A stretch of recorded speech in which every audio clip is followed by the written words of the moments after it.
Sometimes, the worst thing that happens to us becomes the best thing that ever could.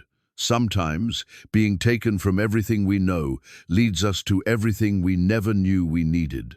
In 1882, Eliza Whitmore thought her life was over when her own family put her on the auction block like cattle.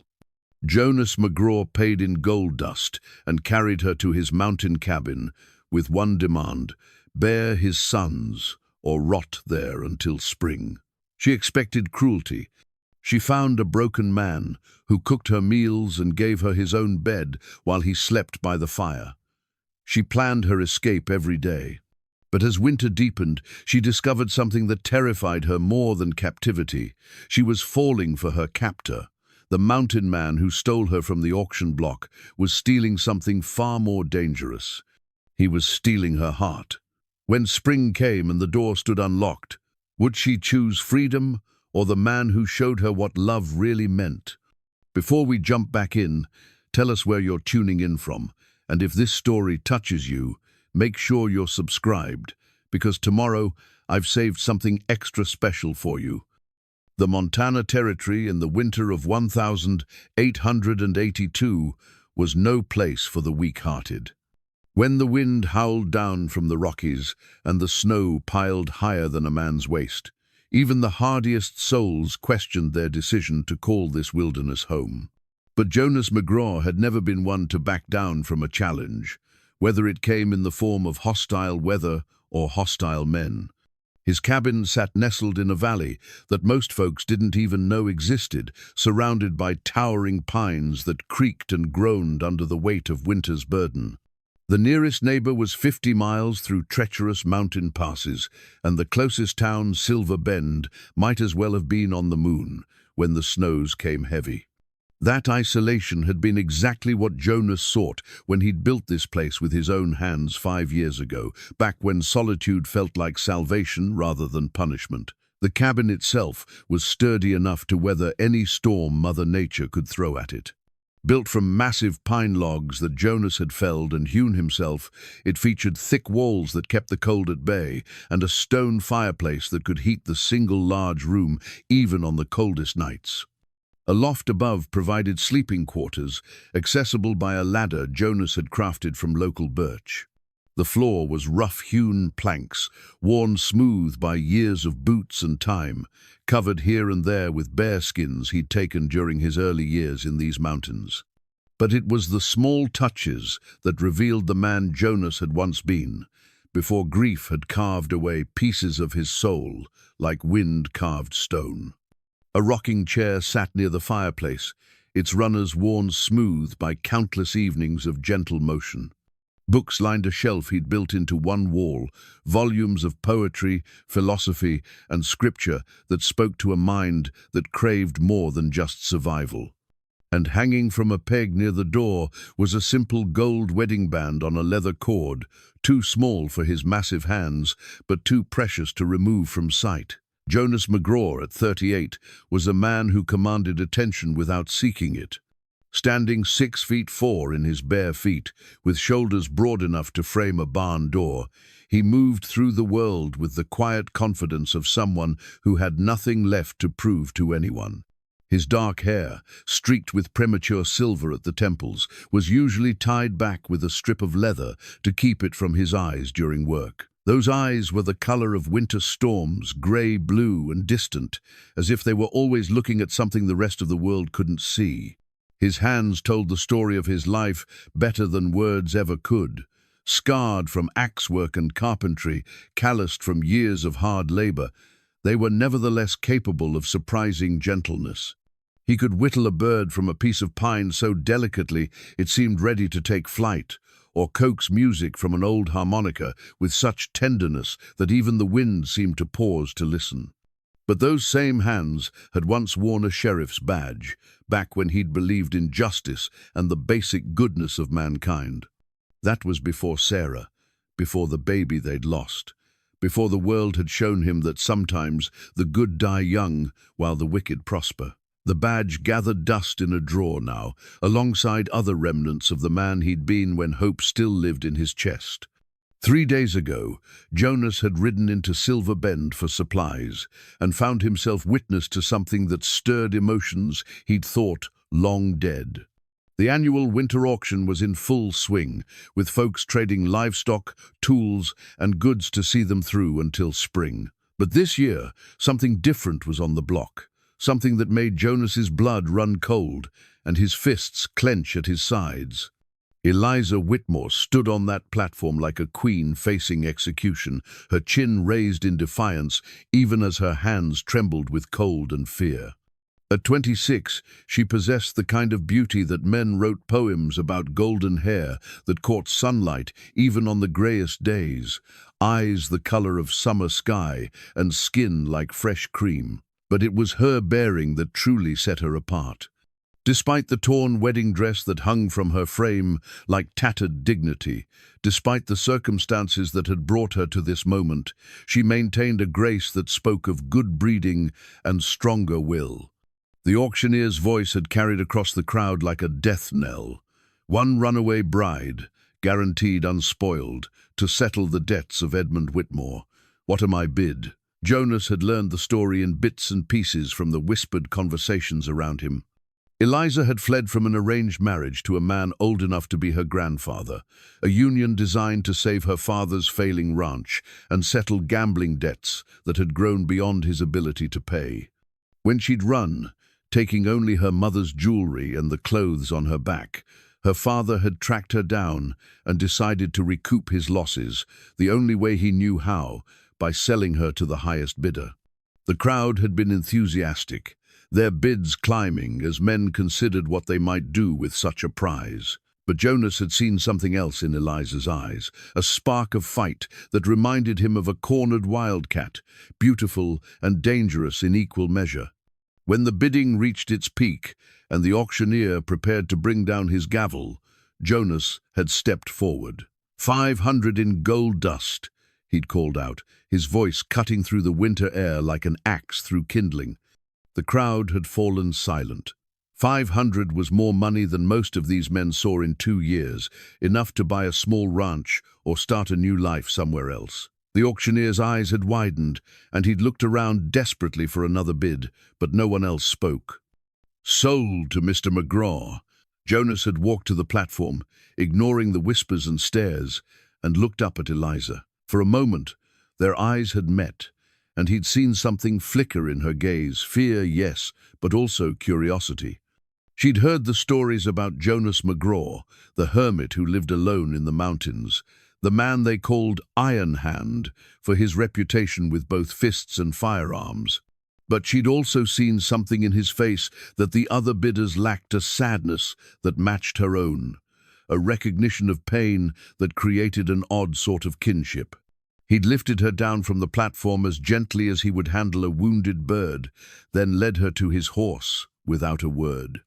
The ride to his cabin had taken most of the day, through snow-covered trails that would have challenged an experienced mountain man, let alone a woman in a torn wedding dress. But Eliza had endured it without complaint, clinging to Jonas's back as his horse picked its way through the treacherous terrain. Now, as Jonas stoked the fire and prepared their simple evening meal, he found himself stealing glances at the woman who sat in his rocking chair, wrapped in one of his heavy wool blankets. She'd been in his cabin for 3 days, and in that time, he'd barely heard her speak more than a few words. She accepted the food he offered, slept in the loft he'd given her, and watched him with those careful blue eyes that seemed to catalogue his every movement. He'd expected her to fight him, to rage against her circumstances, or demand to be taken back to town. Instead, she observed and waited, as if she were trying to solve a puzzle he represented. It unnerved him more than anger would have. "The stew's ready," Jonas said, ladling the venison and vegetable mixture into 2 wooden bowls. He'd become a fair cook out of necessity, learning to make the most of preserved meat and root vegetables that could last through the harsh winters. Eliza accepted her bowl with a quiet, "Thank you," her fingers brushing his for just a moment as she took it from his hands. The contact sent an unexpected jolt through Jonas, the first time he'd felt anything resembling desire since Sarah's death. He pulled his hand back, as if he'd been burned, and retreated to the opposite side of the room to eat his own meal. The silence stretched between them, broken only by the crackling of the fire and the wind outside the cabin walls. Jonas found himself remembering other winter evenings, when Sarah's gentle chatter had filled these silences, when her laughter had made even the longest nights feel short. The gold ring around his neck seemed to grow heavier with each passing moment. "Your wife," Eliza said suddenly, her voice soft but clear. "How long has she been gone?" Jonas nearly choked on his stew. In 3 days, this was the first personal question she'd asked him, and it cut straight to the heart of his deepest wound. 2 years, he managed, setting down his bowl. 2 years this spring. Eliza nodded, as if this confirmed something she'd already suspected. "I could tell by the way you move through this space. Like you're walking around a ghost." Her observation was so accurate it took his breath away. That was exactly how he felt, like Sarah's presence still filled the corners of the cabin, still whispered in the wind that rattled the windows, still watched him from the shadows of memory. "She died in childbirth," Jonas found himself saying, the words coming out before he could stop them. "The baby, too. A little girl. We were going to name her Hope." The irony of that name wasn't lost on either of them. Hope had died with Sarah, leaving Jonas alone in a cabin that had been built for a family that would never be. Eliza was quiet for a long moment, studying his face in the flickering firelight. When she finally spoke, her voice carried a gentleness he hadn't expected. "I'm sorry for your loss, and I'm sorry that my presence here must be a painful reminder." Jonas looked at her then, really looked, and saw not just the beautiful woman who'd been sold like livestock, but a person who understood loss in her own way. She'd lost her freedom, her future, her chance to choose her own path.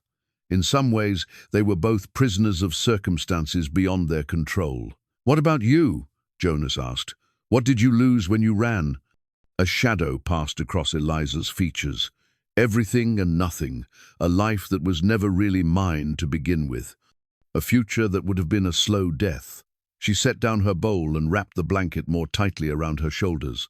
"Sometimes losing everything is the only way to find out who you really are." The wisdom in her words surprised Jonas. For all her youth and obvious privileged upbringing, Eliza possessed a depth that spoke of someone who'd been forced to grow up quickly. He found himself curious about her story, about the events that had led her to flee from a life of comfort into an uncertain future. As if reading his thoughts, Eliza continued, "My mother died when I was 16. After that, my father started gambling to fill the emptiness. By the time I realized how bad things had gotten, we were months away from losing everything. The marriage to Harrison Blackwood was his solution. My beauty for his money, a transaction that would save the ranch and give him a fresh start." "But you ran," Jonas observed. "I ran," she confirmed. "On my wedding day, with my mother's jewelry sewn into my dress and nothing but hope to sustain me. I made it 3 days before they caught me." She looked down at her hands, which were rougher now than they'd been when she arrived. "I suppose I should thank you for outbidding the others. From what I overheard, their intentions were far less honorable than yours seemed to be." Jonas felt heat rise in his cheeks. The truth was, he wasn't entirely sure what his intentions were. He'd acted on impulse at the auction, driven by some protective instinct he'd thought died with Sarah. The demand he'd made on their first night here, bear his sons or rot in the cabin, had been born of grief and loneliness rather than any real plan. "I haven't," he started, then stopped, unsure how to finish the sentence. "I know," Eliza said simply. "You've been nothing but respectful. You gave me your bed and took the floor. You've fed me and clothed me and asked for nothing in return except my presence. It's more kindness than I expected, and more than I probably deserve." "You deserve better than being sold like cattle," Jonas said, his voice rough with emotion. "You deserve the chance to choose your own path." Something shifted in Eliza's expression at his words, a softening that made her even more beautiful in the firelight. "And yet here we both are, neither of us where we planned to be, trying to figure out what comes next." The conversation lapsed into comfortable silence, both of them lost in their own thoughts. Outside, the wind continued its eternal song, and inside, the fire settled into glowing coals that cast dancing shadows on the cabin walls. Jonas found himself studying Eliza's profile as she stared into the flames, noting the determined set of her jaw, the graceful line of her neck, the way the firelight caught in her golden hair. For the first time in 2 years, the cabin didn't feel quite so empty. For the first time since Sarah's death, Jonas allowed himself to wonder what the future might hold beyond simple survival. And for reasons he couldn't quite name, the gold ring around his neck felt less like a chain and more like a reminder that hearts, once broken, might somehow learn to beat again. The torn wedding dress lay spread across the cabin floor like fallen snow, its once pristine white silk now stained with mud, blood, and the harsh realities of a world that had never cared about preserving its beauty. Eliza stared down at the remnants of her former life, her fingers tracing the delicate beadwork her mother had sewn by hand during the long winter months before her death. It had been a week since Jonas brought her to the cabin, and the dress had become more than just clothing. It was a symbol of everything she'd tried to escape and everything she'd lost in the process. The elegant gown had been meant for a wedding that would have been her prison, but now its destruction marked something else entirely. Her first real attempt at freedom, and the moment everything changed between her and the mountain man who'd claimed her. The morning had dawned clear and deceptively warm, with the kind of false spring sunshine that could fool a person into thinking winter had loosened its grip on the mountains. Eliza had watched Jonas prepare for his weekly hunt, checking his rifle and packing supplies into his worn leather satchel. He'd been gone before on shorter trips, checking his trap lines or gathering firewood, but this would be his longest absence yet. 3 days, he'd told her, maybe 4 if the game proved elusive. "There's enough firewood stacked to last you a week," he'd said, his voice carrying that careful formality he maintained whenever discussing practical matters. "Salt pork and beans in the larder, coffee beans in the tin. Don't go outside alone, the snow might look solid, but there are places where you could fall through and not be found until spring." Eliza had nodded and given him all the reassurances he'd wanted to hear. Yes, she would stay inside. Yes, she would keep the fire burning. Yes, she would be here when he returned. But even as she spoke the words, her mind was already calculating distances and planning her route back to civilization. She'd waited until his horse's hoofbeats faded into the mountain silence before beginning her preparations. The wedding dress, for all its impracticality, was the warmest clothing she possessed. She'd layered Jonas's spare wool shirt underneath, rolled up the sleeves, and tied the trailing skirts into knots that would keep them from tangling in the underbrush. The boots Jonas had found for her were too large, but extra socks and determination would have to make up the difference. The journey started well enough. The sun was bright, the air crisp but not bitter, and the snow crunched satisfyingly under her feet as she followed what she hoped was the trail back towards Silver Bend. For the first hour, Eliza felt a surge of optimism that carried her forward with steady determination. She was finally taking control of her own destiny, finally choosing her own path, rather than accepting what others decided for her. But the mountains had their own plans for Miss Eliza Whitmore. The weather turned with the vicious suddenness that only high country could deliver. One moment she was walking under blue skies, and the next, the wind was howling down from the peaks like the breath of some angry god. Snow began falling in thick, heavy flakes that quickly obscured the trail and made navigation nearly impossible. Eliza pressed on, driven by stubbornness and the fear of what returning to the cabin might mean. Jonas had been nothing but kind to her, true, but he was still the man who'd bought her like property and made his intentions clear from the first night. "Bear his sons or rot in the cabin," those words echoed in her mind as she struggled through increasingly deep snow. When the blizzard hit in earnest, Eliza realized she'd made a terrible mistake. The wind-driven snow stung her face like tiny needles.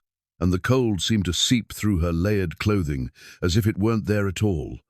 Her feet, already numb in the oversized boots, began to stumble over hidden rocks and fallen branches. The elegant beadwork on her wedding dress caught on thorny bushes, tearing away pieces of her past with each snag. She'd been walking for hours when she admitted to herself that she was lost. The trail, if it had ever really been a trail, had vanished under the blowing snow. Every direction looked the same, an endless expanse of white, broken only by the dark shapes of pine trees that seemed to mock her with their ability to weather any storm. Panic began to set in as the temperature continued to drop and darkness started to fall. Eliza's hands were so cold she could barely feel them, and her feet had progressed beyond numbness to a dangerous absence of sensation altogether.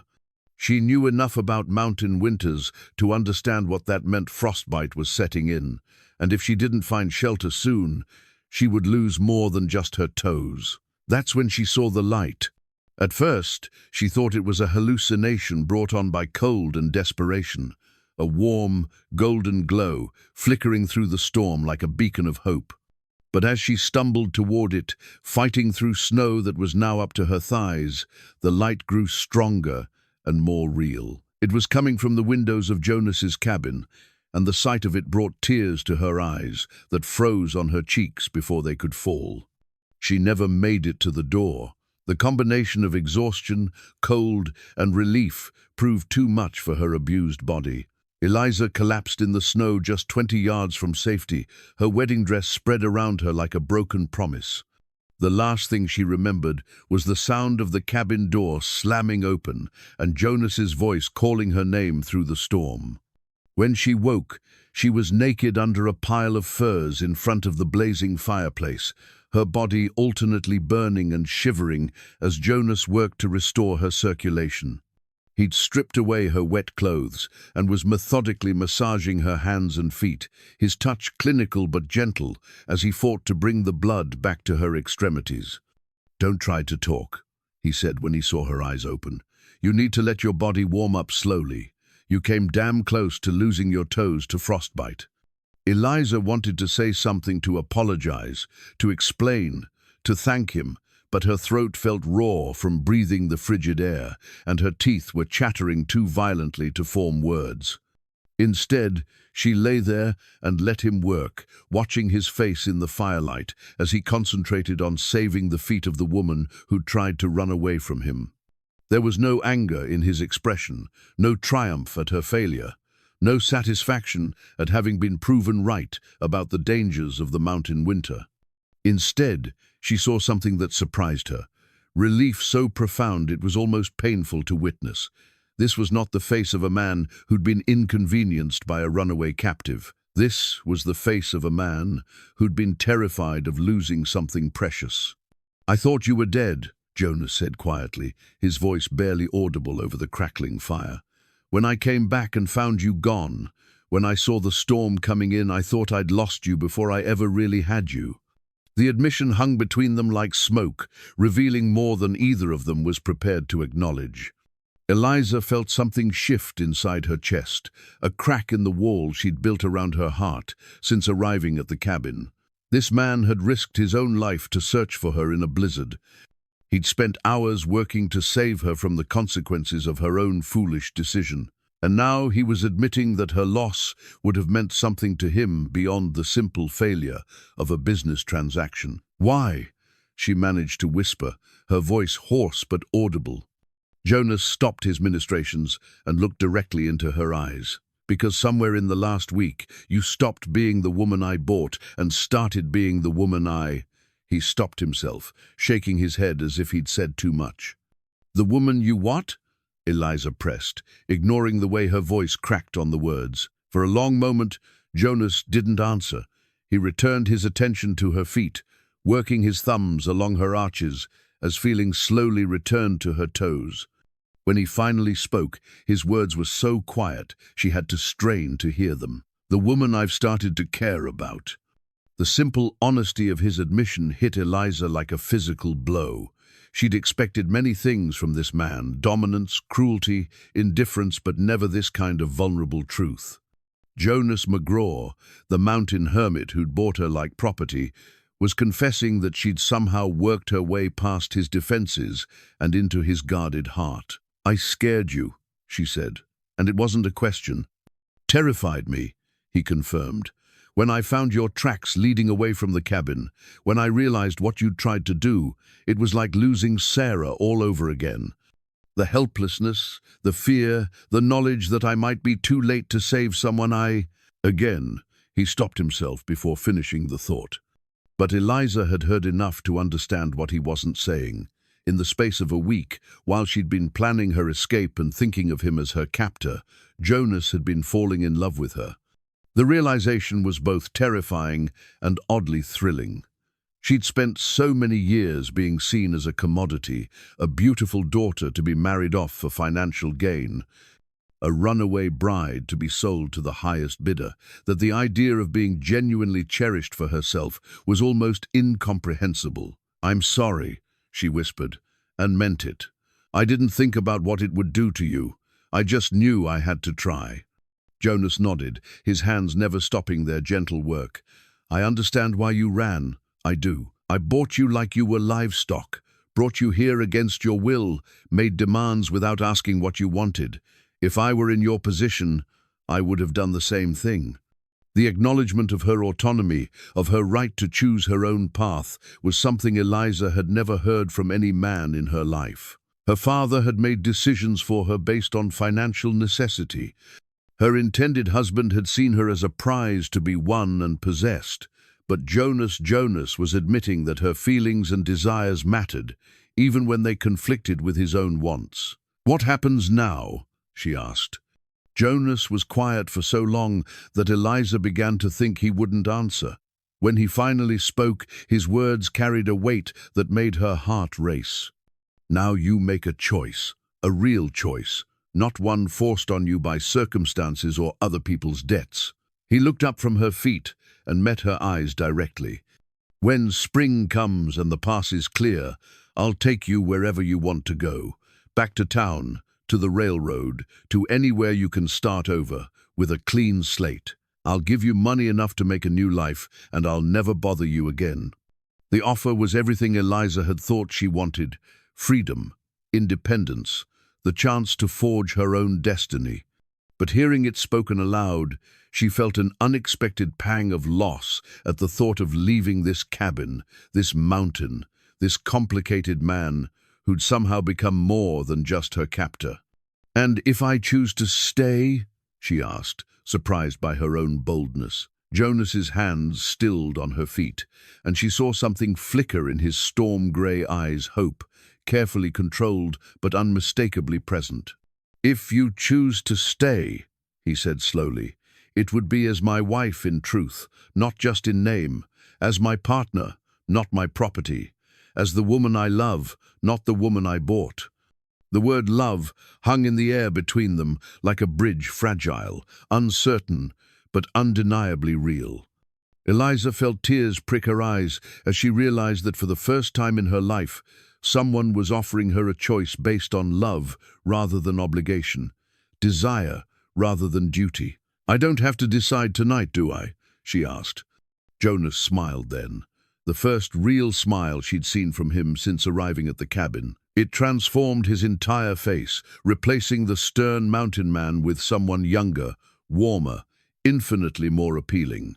"You have until spring," he said, "and I promise you, whatever you decide, I'll respect your choice."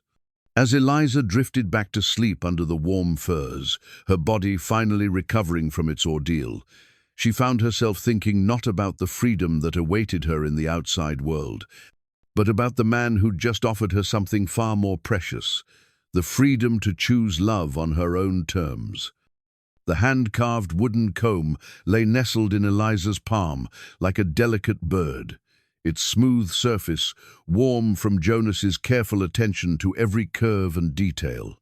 Each tooth had been individually shaped and sanded until it felt like silk against her fingertips, and the handle bore an intricate pattern of vines and small flowers that must have taken hours to complete. "When did you make this?" she asked, her voice soft with wonder as she examined the exquisite craftsmanship. Jonas's cheeks reddened slightly as he stirred the morning's porridge. Evenings, mostly, while you were sleeping. He glanced at her briefly before returning his attention to the pot. Your hair was getting tangled, something fierce, and I thought you might appreciate something better than trying to work through it with your fingers. It had been 2 weeks since Eliza's failed escape attempt, and in that time, the dynamic between them had shifted in ways both subtle and profound. The brutal honesty of their conversation by the fireplace had cleared the air of pretense, leaving behind something more genuine and infinitely more complicated. Jonas no longer watched her with the careful distance of a man guarding his property. Instead, his attention carried the tender concern of someone who genuinely cared about her comfort and happiness. The change showed itself in countless small ways. He'd taken to brewing her coffee exactly the way she preferred it, strong but not bitter, with just a touch of honey from his carefully hoarded supply. He'd moved his spare blankets to create a more comfortable seating area near the fire, arranging them so she could sit and read without straining her back against the hard cabin walls. Most telling of all, he'd stopped sleeping on the floor by the fire and had built himself a simple bed frame in the cabin's far corner, giving them both the privacy and dignity that marked the difference between captor and captive, and between two adults choosing to share a space. But it was the comb that truly revealed the depth of his attention to her needs. Eliza's hair, once her pride and joy, had become a source of daily frustration in the primitive conditions of the cabin. Without her lady's maid, without proper brushes and pomades, the golden waves had devolved into an increasingly tangled mess that defied her attempts to maintain any semblance of order. Jonas had noticed, of course. She'd caught him watching as she struggled with the worst of the snarls, his expression pained as if her discomfort caused him physical distress. But rather than simply commenting or offering to help, he'd done something far more meaningful. He'd spent his evening hours creating a solution with his own hands. "It's beautiful," Eliza said, and meant it. The comb was more than just functional. It was a work of art that spoke to hidden depths in the man who'd made it. "I had no idea you were so skilled at carving. My father was a carpenter before he took up farming," Jonas explained, ladling porridge into 2 bowls. "He taught me to work with wood when I was just a boy. Said a man who could create something useful with his hands would never starve, no matter where life took him." There was a wistfulness in his voice that made Eliza suspect there was more to the story, but she'd learned not to push for details about Jonas's past. He shared what he was ready to share, and she was beginning to understand that his reticence came not from coldness, but from old wounds that still ached when exposed to too much scrutiny. Instead, she focused on working the comb through her hair, marveling at how easily it glided through even the worst tangles. "Your father was a wise man. This is finer than anything I owned back home." The comparison to her previous life was deliberate, and she saw Jonas register it with a slight tightening around his eyes. Her past remained a sensitive subject between them, not because he was jealous of her former comfort, but because it highlighted the vast difference in their circumstances and the sacrifices she'd made, willing or not, to be here. "Tell me about your morning routine back home," Jonas said, settling into his chair with his own breakfast. "What was it like to wake up as Miss Eliza Whitmore of the Whitmore Ranch?" The question surprised her. In the weeks since her arrival, Jonas had been careful not to pry into her past, as if he understood that forcing her to relive her former life might make her current situation feel more like exile. But there was genuine curiosity in his voice now, and something else, a desire to understand not just what she'd lost, but who she'd been. Before circumstances brought her to his cabin, Eliza considered her answer as she continued working with the comb. "I woke up in a 4-poster bed with linen sheets that were changed every other day by a housekeeper who'd worked for my family since before I was born. Maria would bring me coffee and sweet rolls while I planned my day, which usually consisted of managing the household accounts, overseeing the kitchen garden, and trying to stay out of my father's way when he was drinking." She paused, surprised by the bitterness that had crept into her voice. It was easier now, with distance and perspective, to see how constrained her supposedly privileged life had really been. "It sounds lonely," Jonas observed quietly. "It was," Eliza admitted, "especially after Mother died. The ranch was falling apart, Father was drowning his grief in whiskey and cards, and I was expected to keep everything running smoothly while pretending I didn't see the creditors at our door or hear the servants whispering about unpaid wages." Jonas set down his spoon and studied her face. "Is that why you didn't fight the marriage arrangement at first? Because you thought it might save the ranch?" The perceptiveness of his question caught Eliza off guard. She'd never spoken to anyone about her complex feelings regarding her engagement to Harrison Blackwood, the way she'd initially accepted it as a necessary sacrifice, the slow, dawning horror as she realized what the marriage would actually entail, the moment she'd finally found the courage to run. "For a while, yes," she said honestly. "I told myself it was noble, that I was sacrificing my happiness for the greater good.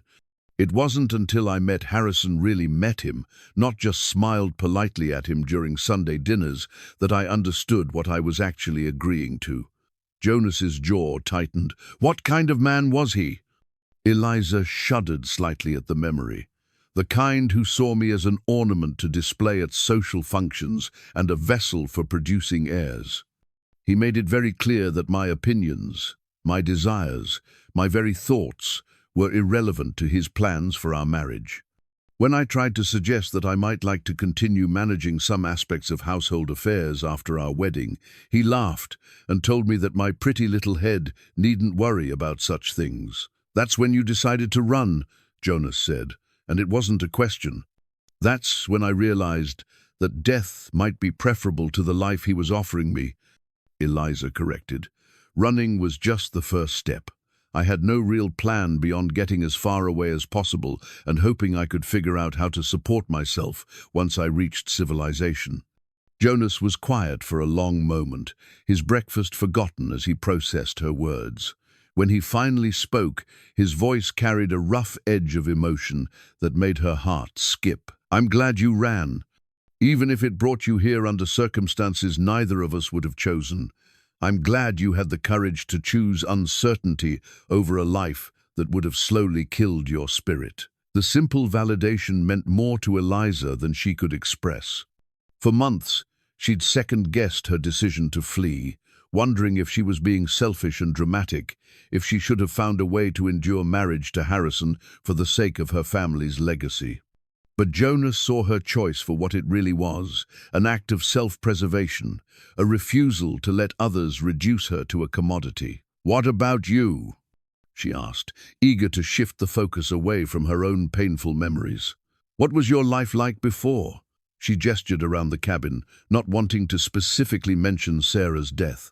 Jonas's expression grew distant, but not closed off as it had in their earlier conversations. "I was the sheriff in a town called Cedar Falls, about 100 miles north of here. Sarah was the school teacher, the smartest, kindest woman I'd ever met. We had a little house on Elm Street with a garden where she grew more vegetables than 2 people could ever eat. And she'd spend her evenings grading papers while I whittled or read aloud from whatever book had caught her fancy." There was such love and longing in his voice that Eliza felt her throat tighten with sympathy. She could picture it perfectly, a younger Jonas coming home from his rounds to find Sarah waiting with dinner, warming on the stove, and stories about her students' latest adventures and misadventures. "It sounds wonderful," she said softly. "It was," Jonas agreed. "For 5 years, it was everything I'd ever dreamed of having. We were trying for children, planning to add on to the house, talking about the future like it was a sure thing instead of a hope." His hands stilled in his lap, and Eliza saw the familiar pain flicker across his features. "I suppose that was our mistake, assuming we had time." Without thinking, Eliza reached out and covered one of his hands with her own. The gesture was instinctive, born of a desire to offer comfort rather than any calculated attempt at intimacy. But the moment her skin touched his, She felt an electric awareness that had nothing to do with sympathy and everything to do with the complicated feelings that had been growing between them. Jonas looked down at their joined hands with an expression of wonder, as if he couldn't quite believe she'd reached for him voluntarily. His fingers, calloused and scarred from years of hard work, turned palm up to cradle hers with surprising gentleness. "I used to think that was the end of my story," he said quietly. "That I'd had my chance at happiness and lost it, and the best I could hope for was to live out my days without causing anyone else pain." He lifted his eyes to meet hers. "But then a stubborn, brave woman taught me that sometimes endings are really beginnings in disguise." The weight of his words settled between them like snow, soft and transformative, changing the landscape of everything they thought they knew about their situation.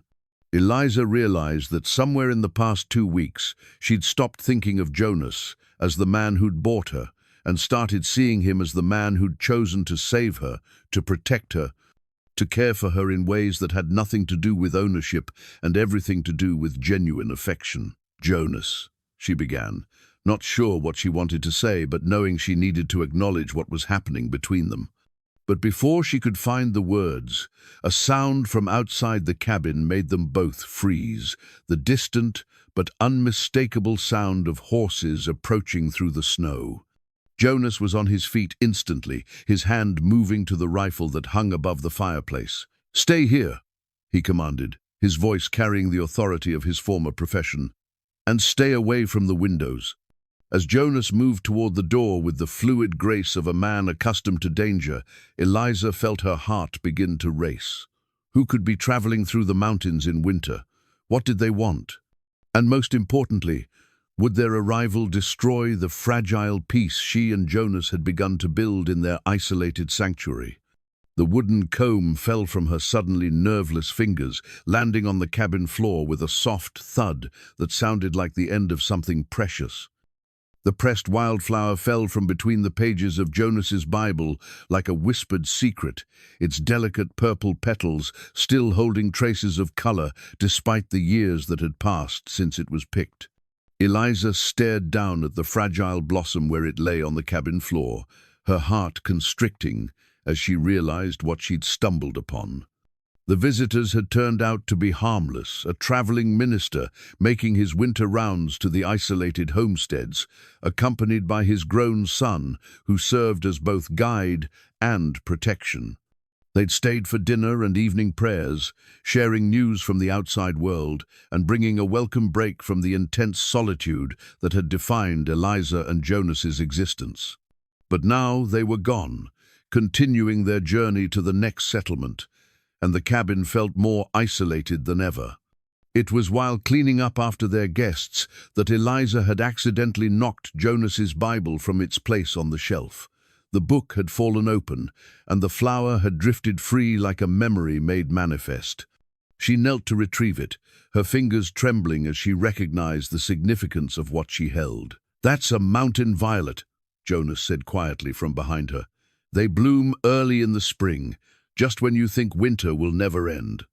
Eliza looked up to find him standing in the doorway, his expression unreadable in the flickering firelight. There was no anger in his face at her discovery, but there was a deep sadness that made her chest ache with sympathy. "I'm sorry," she said, rising to her feet with the flower cupped carefully in her palm. "I didn't mean to pry. The Bible fell, and this just—" "It's all right," Jonas interrupted gently. "I pressed that flower on our wedding day. Sarah picked it from the hillside behind the church while we were having our photograph taken." He moved closer, his eyes fixed on the delicate purple petals. "She said it was the most beautiful thing she'd ever seen, and I told her she was wrong, that she was the most beautiful thing I'd ever seen." The story hit Eliza like a physical blow, not because of its content, but because of the raw love that still colored Jonas's voice when he spoke of his dead wife. She'd been living in this cabin for weeks now, sleeping under the same roof as this man, sharing meals and conversations and small intimacies, all while competing with a ghost she could never hope to defeat. "She must have been extraordinary," Eliza managed, her voice barely above a whisper. She was, Jonas agreed, taking the flower from Eliza's hand with reverence that bordered on worship. Sarah had this way of seeing beauty in everything, in a child's crooked smile, in the way morning light fell across a dusty schoolroom floor, in an old man's hands as he carved a toy for his grandson. She made the ordinary world feel magical just by being part of it. Eliza watched as Jonas carefully placed the flower back between the pages of his Bible, marking what she now realized was the passage from Corinthians about love being patient and kind. The irony wasn't lost on her. Here she was, developing feelings for a man whose heart still belonged entirely to a woman who'd been dead for 2 years. "You still love her," she said, and it wasn't a question. Jonas looked at her with something like surprise, as if he'd expected her to already understand this fundamental truth about his nature. "I'll love Sarah until the day I die. She was my first love, my wife, the mother of the child we lost. That doesn't just disappear because she's gone." The honesty of his words was both admirable and heartbreaking.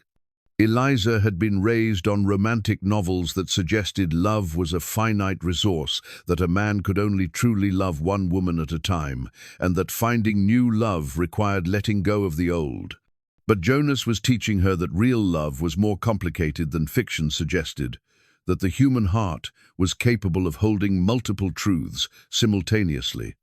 "I don't expect to replace her," Eliza said carefully, testing the waters of a conversation they'd been dancing around for weeks.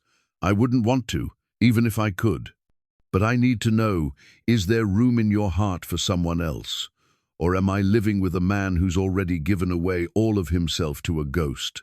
Jonas was quiet for so long that Eliza began to think she'd overstepped, pushed too hard into territory he wasn't ready to explore. But when he finally spoke, his words carried a weight of consideration that suggested he'd been wrestling with the same questions. "When Sarah died, I thought love was something that happened once in a lifetime if you were lucky," he said slowly. "I thought the capacity for that kind of feeling died with her, and that anything else would be a pale imitation of what we'd shared." He moved to the window and stared out at the snow-covered landscape. "But these past weeks with you have taught me that the heart is more resilient than I gave it credit for." Eliza held her breath, afraid to move or speak for fear of breaking the spell of his honesty. "What I felt for Sarah was deep and pure and true," Jonas continued. "But what I'm beginning to feel for you is different, not less, just different. It's like comparing the love you have for your childhood home with the love you develop for a place you choose to make your own as an adult. Both are real, both matter, but they serve different purposes in the story of who you become." The analogy was both beautiful and troubling. Eliza wanted to be more than just a new chapter in Jonas's story. She wanted to be a central character, not a footnote to his great love with Sarah.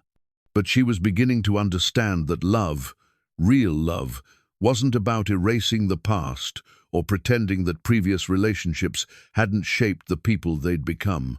"Show me," she said impulsively. "Show me the rest of her things. I want to understand who she was, what she meant to you. I can't compete with a mystery." Jonas turned from the window, his expression startled. "Eliza, I don't think—" "Please," she interrupted. "I've been living in this cabin for weeks, surrounded by reminders of a woman I've never met, but who influences every interaction we have. I need to know who Sarah was as a person, not just as your perfect, departed angel." For a moment, Jonas looked as if he might refuse. But then something shifted in his expression, a recognition, perhaps, that Eliza's request came from strength rather than weakness, from a desire to understand rather than to judge. "All right," he said quietly, "but understand this isn't about comparison. Sarah was who she was, and you are who you are. Different women, different strengths, different ways of moving through the world." He led her to a wooden chest tucked beneath the window, its surface worn smooth by years of handling. With careful reverence, Jonas lifted the lid to reveal a treasure trove of memories, letters tied with ribbon, a few daguerreotype photographs, a sampler embroidered with Bible verses, and various small personal items that spoke to a life lived with intention and love. Jonas picked up one of the photographs. Its sepia tones faded, but still clear enough to show a young woman with kind eyes and a gentle smile. Sarah had been pretty in a wholesome, uncomplicated way, the sort of beauty that came from contentment and inner peace rather than dramatic features or exotic coloring. "She looks exactly as I imagined," Eliza said honestly. "Kind and intelligent and completely devoted to you." "She was all of those things," Jonas agreed. "But she was also stubborn as a mule when she believed in something, and she had a terrible habit of adopting every stray animal that wandered into her path. Our house was constantly full of injured birds and orphaned kittens and dogs that no one else wanted." The detail made Eliza smile despite herself. It was easier to think of Sarah as a real person with quirks and flaws, rather than as the perfect saint she'd been building up in her imagination. Jonas showed her more photographs, shared stories about Sarah's teaching methods and her terrible cooking, and her habit of reading aloud to him from the newspaper, even when he was clearly not listening. With each anecdote, Sarah became more human and, paradoxically, less threatening. This was a woman Jonas had loved deeply, but she was also a woman who had lived and died and been laid to rest.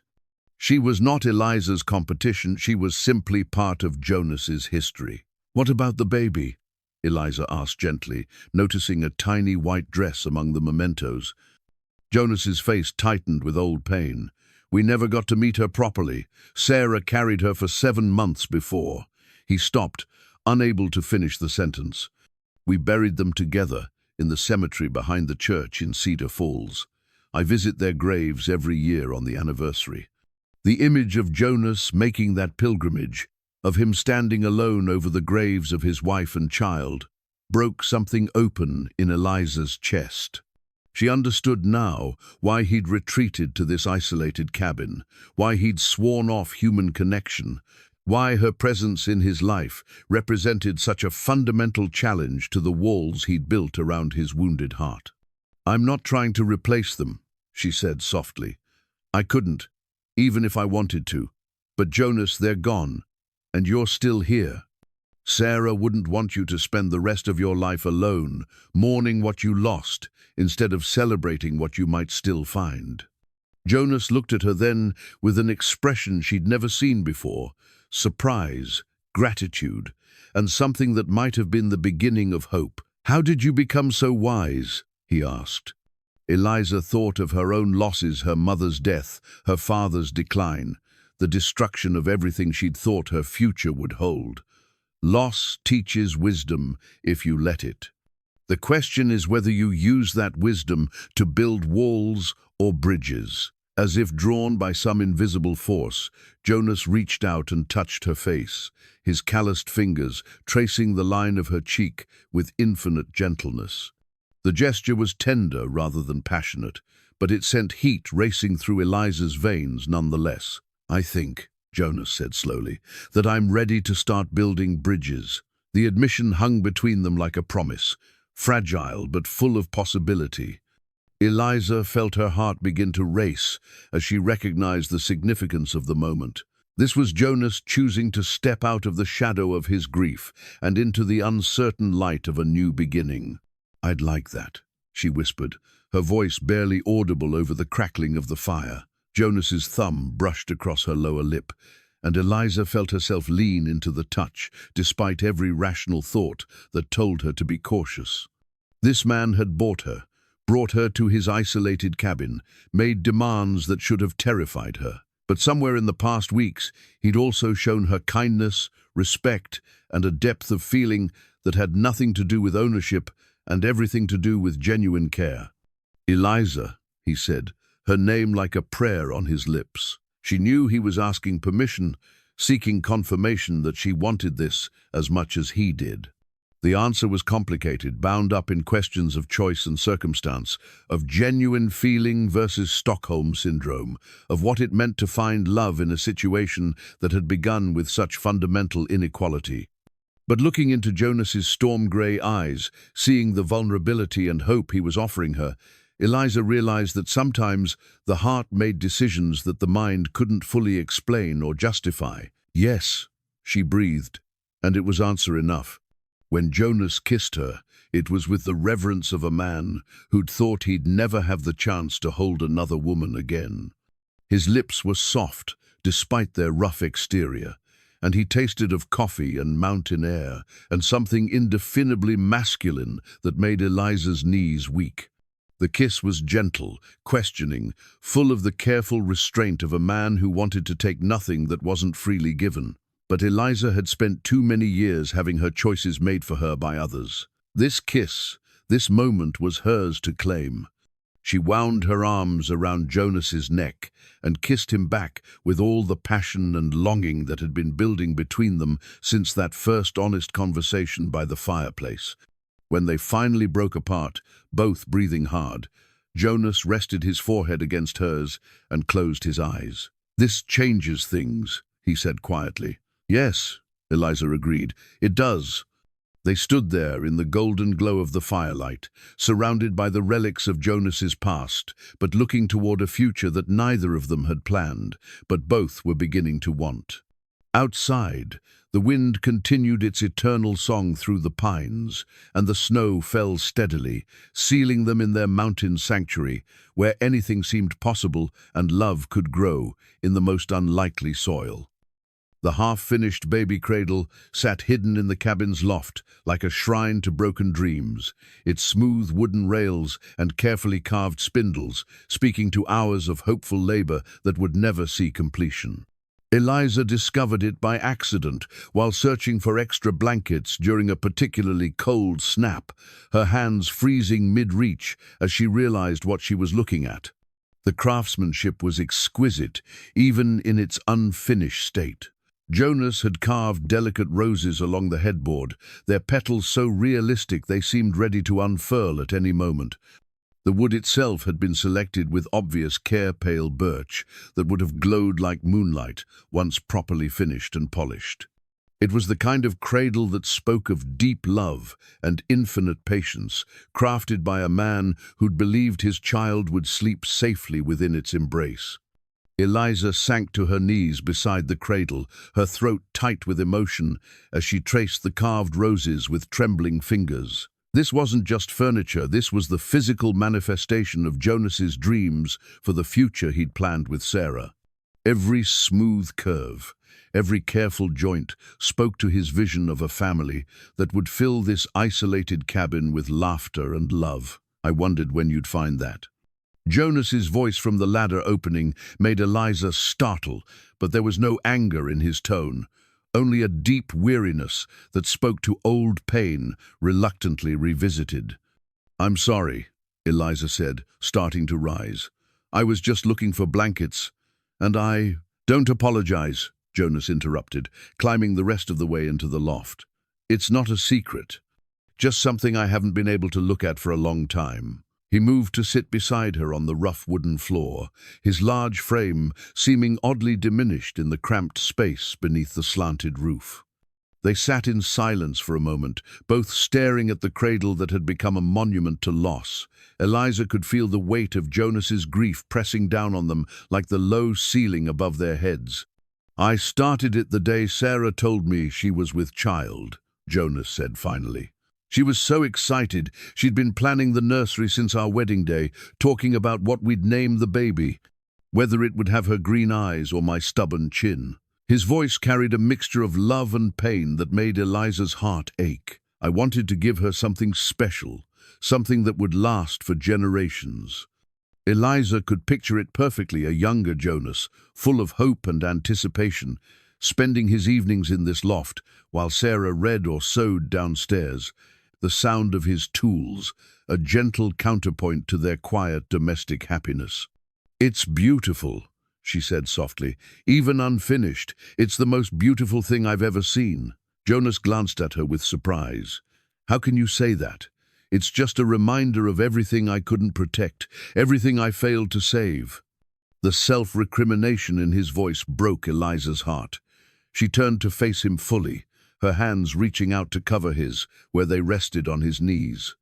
"It's not a reminder of failure," she said firmly. "It's proof of love.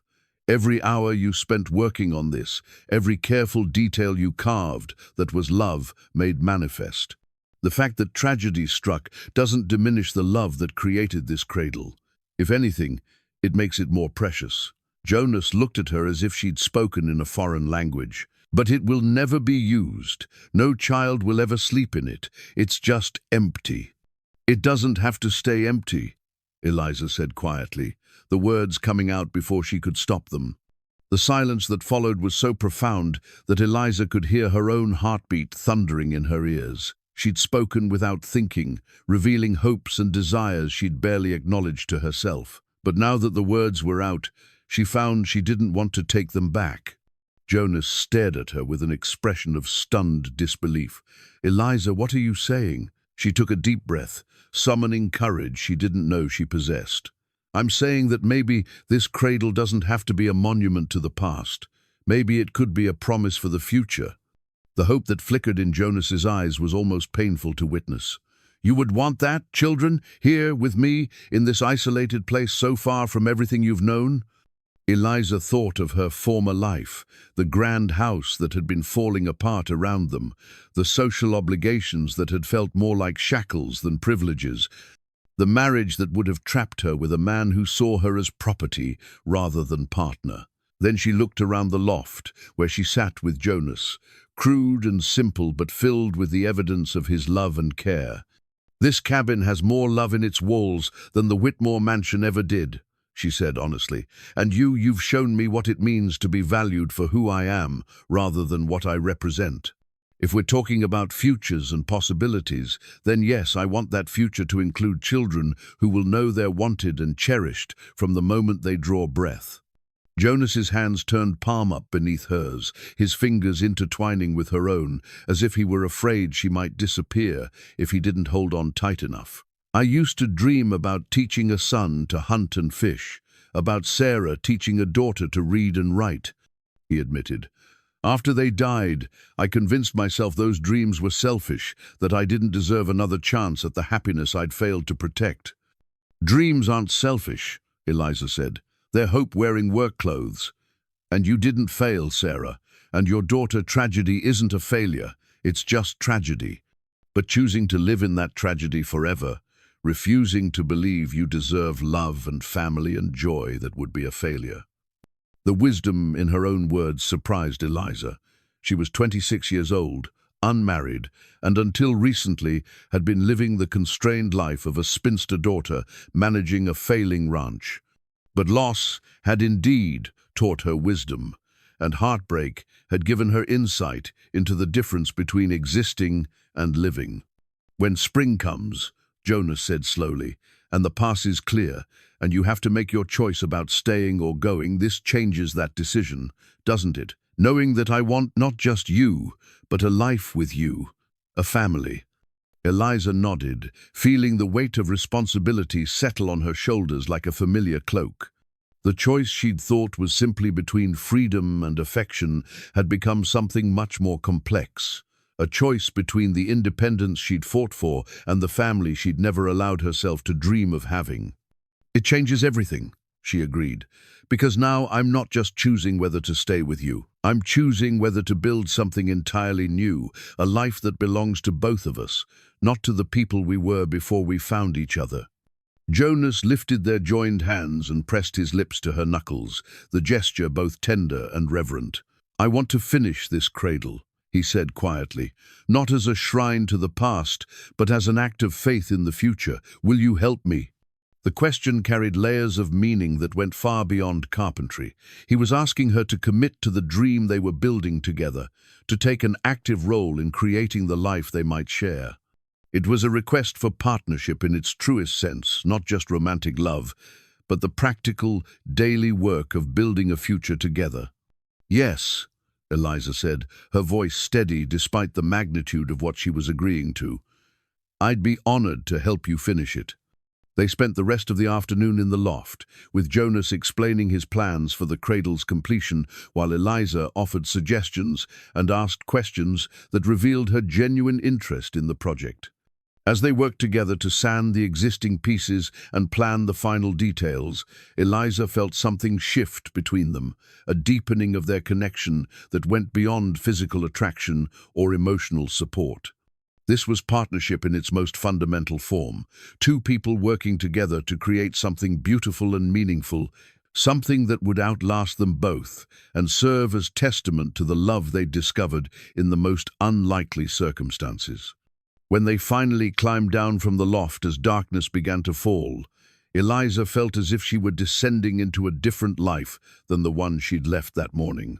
The woman who'd been searching for extra blankets had been someone still trying to decide what her future might hold. The woman who now helped Jonas prepare their evening meal was someone who'd found her answer in a half-finished cradle and a man brave enough to dream again. As they sat down to eat by the light of the fire, Jonas reached across the table and took her hand. "Thank you," he said simply. "For what?" "For helping me remember that endings can also be beginnings, for seeing possibility where I saw only loss, for being brave enough to choose love even when it comes with no guarantees." Eliza squeezed his hand, feeling the calluses and scars that told the story of his life, thinking about the cradle that waited above them for completion and the future that stretched ahead like an uncharted territory full of promise and uncertainty. "Thank you for showing me what it means to be chosen," she replied. "Not bought, not bartered, not trapped by circumstances, but chosen by someone who sees me clearly and loves me anyway." Outside, the wind howled through the pines with the voice of winter's ending, and inside, two people who'd found each other in the most unlikely way began to plan for spring. Eliza's hidden journal lay concealed beneath a loose floorboard near her bed, its pages torn from one of Jonas's books and carefully sewn together with thread she'd unraveled from her torn wedding dress. Each entry was written by candlelight after Jonas had fallen asleep. Her thoughts and feelings poured onto the makeshift pages like confessions to a priest who could offer no absolution. March 15th, 1882. I have been Jonas's captive for 6 weeks now, and I find myself questioning everything I thought I knew about freedom, choice, and what it means to be truly cared for. Today, he spent 3 hours teaching me to identify animal tracks in the snow, not because I need this knowledge for survival, but because I expressed curiosity about the creatures that share this mountain with us. Harrison Blackwood never once asked what I was curious about. March 20th, 1882. We worked on the cradle together again today. My hands are becoming skilled with the sandpaper, and Jonas says I have a natural feel for the wood. When I told him this was the first time anyone had ever praised my hands for creating something rather than for how they looked in gloves, he kissed each of my fingertips and said they were the most beautiful hands he'd ever seen because they belonged to me. I cried then, and he held me without asking why. He is teaching me that love notices everything and judges nothing. March 25th, 1882. A strange thing happened today. I realized I had stopped thinking about escape, not because I am resigned to captivity, but because I no longer feel captive. Jonas asks my opinion on everything, what we should have for dinner, how to arrange the furniture, whether we need more firewood. He has never once commanded me to do anything. Instead, he suggests, requests, or simply does things himself if I seem uninterested. I am beginning to understand that true freedom is not the absence of obligations, but the presence of choice in how we meet them. The journal had become Eliza's confidant and conscience, the place where she could examine her evolving feelings without fear of judgment or misunderstanding. But today, as she wrote by the flickering light of a tallow candle, she was interrupted by the sound of horses approaching through the melting snow. Eliza quickly hid the journal and moved to the window, her heart racing as she saw 3 riders approaching the cabin. Jonas was outside splitting wood, and she watched him straighten at the sound of hoofbeats, his hand moving instinctively toward the axe handle as if it were a weapon. The lead rider was a grizzled man in his 50s, with the weathered face of someone who'd spent his life outdoors. Behind him rode two younger men who had the eager, slightly desperate look of men seeking opportunity wherever they could find it. All three were armed, and their horses were loaded with supplies that suggested they'd been traveling for some time. "McGraw!" the lead rider called out as he brought his horse to a stop just outside the cabin's clearing. "Name's Bill Crawford. I'm a trader, heading down to Silver Bend for the spring market. Thought you might be interested in doing some business." Jonas set down his axe but kept it within easy reach. "What kind of business?" Crawford's eyes moved past Jonas to the cabin windows, and Eliza instinctively stepped back from view. There was something calculating in the man's gaze that made her skin crawl. "Well, now, that depends on what you've got to trade," Crawford said with a smile that didn't reach his eyes. "I deal in all manner of goods, furs, gold dust, livestock." His pause was deliberate. "Sometimes more exotic merchandise, if you catch my meaning." Eliza felt her blood turn to ice. This man knew about her, knew that Jonas had bought her at the auction. The way he was looking at the cabin, the careful way he spoke, he was here to make an offer. "I'm not sure I do catch your meaning," Jonas said, his voice carrying a dangerous edge that Eliza had never heard before. Crawford chuckled, but there was no humor in the sound. "Come now, McGraw. Word travels, even in these mountains. Everyone in Silver Bend knows you bought yourself a pretty little bride at the winter auction. Some folks are wondering if you might be willing to part with her for the right price." The silence that followed was so charged with tension that Eliza could feel it through the cabin walls. When Jonas finally spoke, his voice was deadly quiet. "And what folks would those be?" "Well now, that's interesting you should ask," Crawford said, leaning forward in his saddle. "Seems the lady's former intended is mighty keen to get her back. Harrison Blackwood's offering a substantial reward for her safe return, no questions asked about how she's been treated in the meantime." Eliza's hands flew to her mouth to stifle the gasp that threatened to escape. Harrison had found her. Somehow, despite the isolation of the mountains and the distance she'd traveled, her former fiancé had tracked her down. The life she'd fled was reaching out to drag her back into captivity of a very different sort. "Is that so?" Jonas said, his tone deceptively mild. $500, Crawford continued. "Gold, not dust. Enough to set a man up for life, especially a man living alone in these mountains with winter ending and supplies running low." It was exactly what Jonas had paid for her at the auction. Harrison was offering to buy her back for the same price, as if she were livestock that could be traded from one owner to another without regard for her wishes or well-being.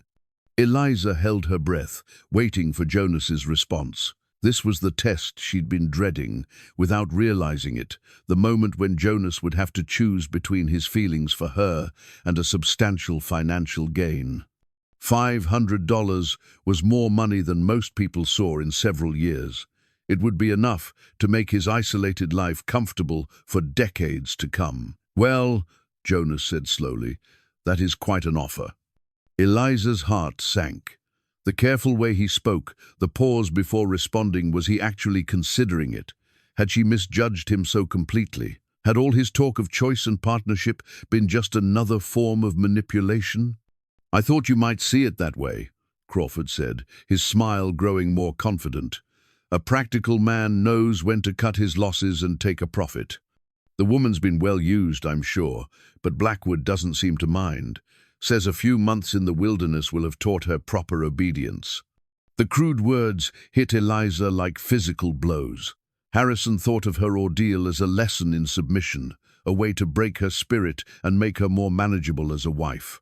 The idea that he would take her back, knowing she'd been with another man, seeing her imagined suffering as a benefit rather than a tragedy, made her stomach turn with revulsion. But it was Jonas's response that would determine her fate. "Mr. Crawford," Jonas said, his voice carrying a new quality that made even Eliza shiver, I believe you've misunderstood something fundamental about my situation. How's that? The woman you're referring to isn't my property to sell. She's my wife, and she's here by her own choice. So, you can take your offer and Mr. Blackwood's money and ride back down this mountain before I decide you've overstayed your welcome. The relief that flooded through Eliza was so intense it left her dizzy. Jonas had called her his wife, not his purchase, not his captive, but his wife. More importantly, he'd said she was here by choice, acknowledging her agency in a way that Harrison Blackwood never would. Crawford's friendly demeanor evaporated like smoke. Now, McGraw, let's not be hasty. 500 is a lot of money to turn down for a woman you can replace easily enough come spring. The lady isn't replaceable, Jonas said flatly, and she's not for sale at any price. I suggest you move along before this conversation becomes unpleasant. One of Crawford's companions leaned forward in his saddle. Maybe we should ask the woman herself what she wants. Could be she's ready to go home to civilization instead of staying trapped up here with a mountain hermit. It was the opening Eliza had been waiting for. Before Jonas could respond, she stepped out of the cabin and into the afternoon sunlight, her chin raised in the same defiant gesture that had marked her bearing on the auction platform weeks ago. "You're welcome to ask," she said clearly, her voice carrying across the clearing with surprising strength. "But I can save you the trouble of waiting for an answer." All three men turned to look at her, and Eliza felt the weight of their appraisal like hands on her skin. She was no longer the well-dressed lady who'd fled her wedding in silk and pearls. Her hair was simply braided, her dress was one of Jonas's shirts belted at the waist, and her hands showed the evidence of honest work. But she'd never felt more beautiful or more powerful than she did in this moment. "I am exactly where I choose to be," she continued, moving to stand beside Jonas, "with the man I choose to be with, Mr. Crawford. You can tell Harrison Blackwood that I would rather spend the rest of my life in these mountains than one day as his wife. My answer is no, and it will always be no." Crawford's face darkened with anger and frustration. "You're making a mistake, woman. Blackwood's a rich man, powerful man. He can give you things this mountain hermit never could." "Mr. Blackwood had his chance to give me what I needed," Eliza replied calmly. "He chose to offer me luxury instead of love, control instead of partnership, ownership instead of respect. Jonas gives me everything that matters: his trust, his consideration, and the freedom to choose my own path." She reached out and took Jonas's hand, intertwining their fingers in a gesture that was both intimate and defiant. "This is my choice, freely made. I choose Jonas, I choose this life, and I choose love over convenience." The words hung in the air like a declaration of independence, and Eliza felt something shift inside her chest, not the gradual change that had been building over weeks, but a sudden, crystalline moment of absolute certainty. She wasn't staying with Jonas because she had no other options, or because Stockholm Syndrome had clouded her judgment. She was staying because, for the first time in her life, she'd found a man who saw her as a complete person worthy of love and respect. Crawford looked between them with disgust, clearly recognizing that his mission had failed. "You're both fools," he spat. "When you change your mind, and you will, don't expect another offer like this one." "We won't," Jonas said simply. The three men wheeled their horses around and rode back down the mountain trail, their departure leaving behind a silence that felt both triumphant and somehow sacred.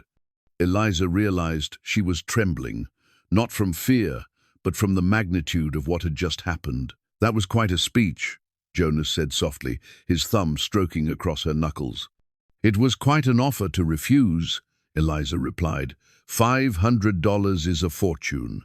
Jonas turned to face her fully, his storm-gray eyes serious and intent. "Eliza, I need you to understand something. I didn't refuse that money for noble reasons or because I'm some kind of saint. I refused it because the thought of losing you felt like dying all over again.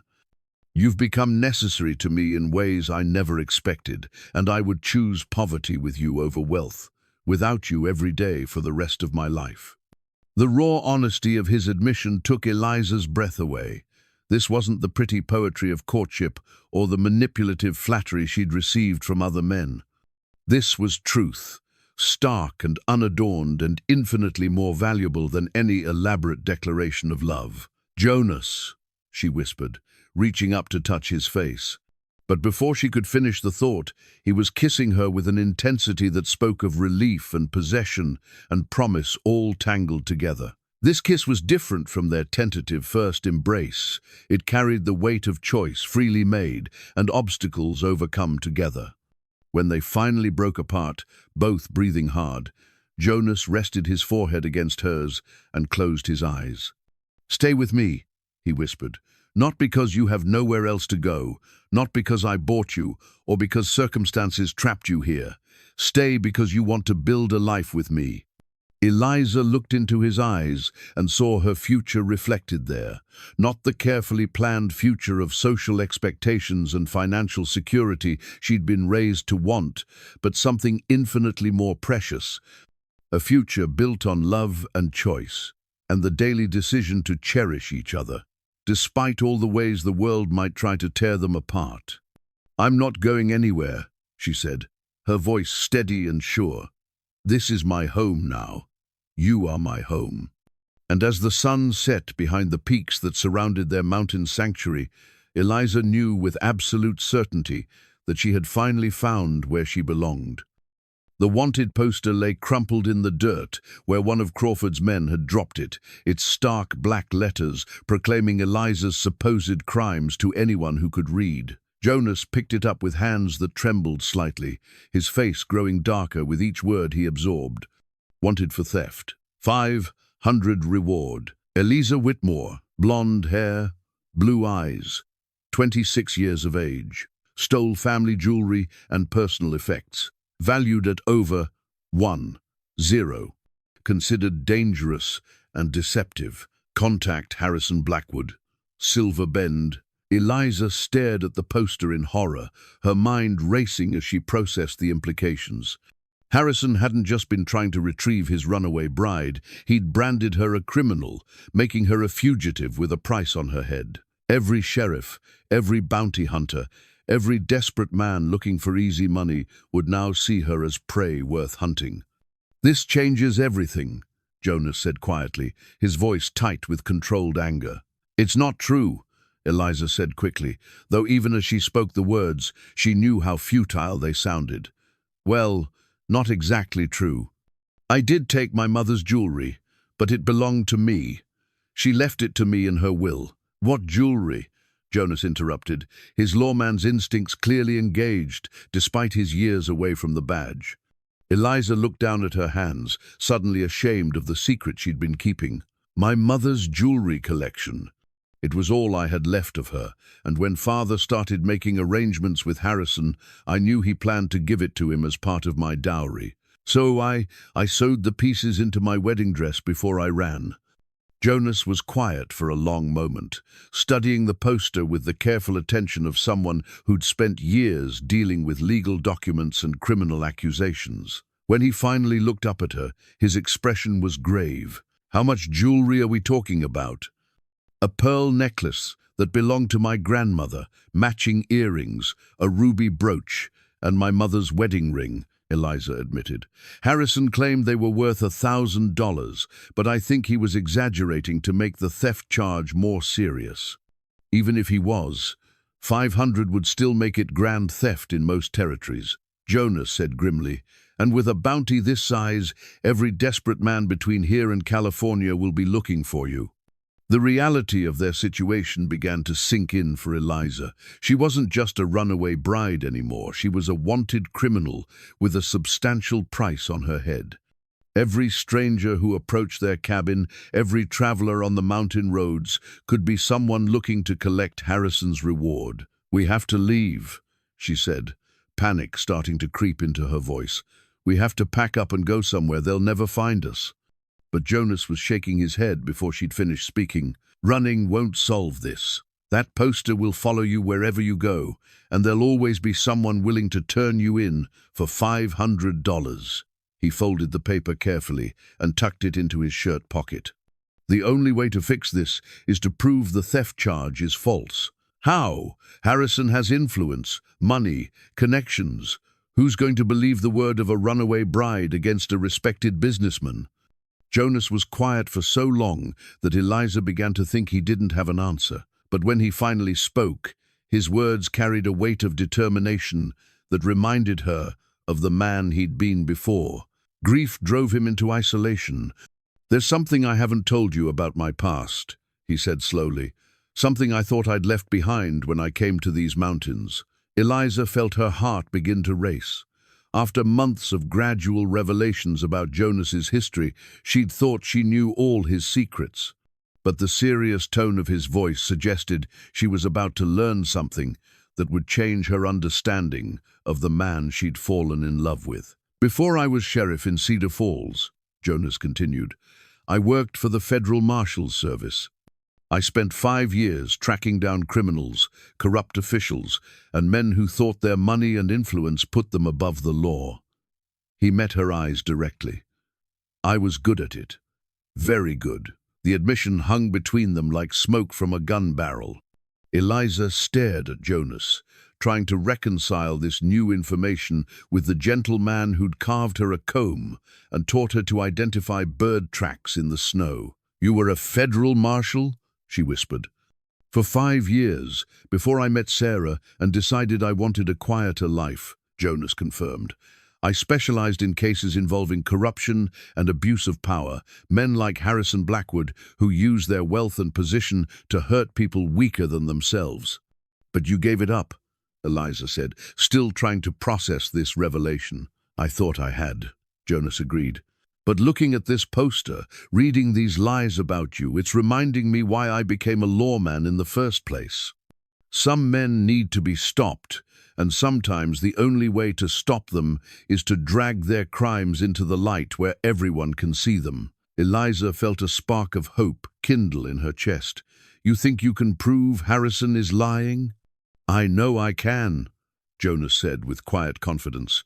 "Men like Blackwood don't limit themselves to one victim or one crime. If he's willing to frame you for theft, he's done worse things to other people. I just need to find the evidence." The transformation in Jonas was remarkable to witness. The grieving hermit who'd bought her at auction was gone, replaced by someone who moved with purpose and spoke with the authority of a man accustomed to bringing justice to places where it had been absent. "What do you need me to do?" Eliza asked. Jonas smiled at her, and for the first time since finding the poster, Eliza saw hope in his expression. "I need you to tell me everything you know about Harrison Blackwood. His business dealings, his associates, his habits, anything that might give me a starting point for investigation." They spent the rest of the evening by the fire, with Eliza recounting everything she could remember about her former fiancé. She told Jonas about Harrison's various business ventures, his tendency to prey on desperate families with more land than money, and his reputation for being ruthless in his dealings, but careful to stay just within the bounds of legality. "He has a particular interest in families facing financial ruin," Eliza explained. "He offers to buy their property for far less than it's worth, but he presents it as a favor, helping them avoid complete bankruptcy. Then he turns around and sells the land to mining companies or railroad interests for 10 times what he paid." Jonas took notes as she spoke, his handwriting neat and precise, despite the years since he'd last compiled an investigative report. Eliza could see his mind working, making connections and identifying patterns that would have been invisible to someone without his experience. "What about the local law?" Jonas asked. "Sheriff, judge, anyone else who might be in his pocket?" Eliza thought carefully before answering. "Sheriff Morrison has been in office for 12 years, and he's never once ruled against Harrison in any dispute. Judge Henderson handles most of the property transactions, and his wife is Harrison's cousin. I don't know if they're corrupt or just influenced, but they certainly don't seem interested in challenging Harrison's version of events. Corruption or influence, the result is the same," Jonas said grimly. "But federal crimes trump local jurisdiction. If I can prove Blackwood is engaged in mail fraud, tax evasion, or conspiracy to defraud, I can bring in federal marshals who won't be swayed by local politics. The plan that emerged from their discussion was both simple and dangerous. Jonas would return to his old profession temporarily, using his federal credentials to investigate Harrison Blackwood's business dealings. Meanwhile, Eliza would remain hidden at the cabin, safe from bounty hunters, but also unable to help directly with the investigation. "I don't like leaving you alone," Jonas admitted as they prepared for bed, "especially not with this bounty hanging over your head." "I'll be careful," Eliza promised, "and I'll be here when you get back." Jonas pulled her into his arms, holding her close, as if he could protect her from the world through sheer force of will. "This isn't how I wanted our life together to begin," he said softly, "with you hiding in the mountains while I chased down criminals. This isn't how either of us expected our lives to go," Eliza replied, thinking of all the twists and turns that had brought them to this moment. "But we'll face it together, just like we've faced everything else." As they lay in their separate beds that night, Jonas on his simple frame in the corner, Eliza in the loft above, both knew that their peaceful isolation was about to end.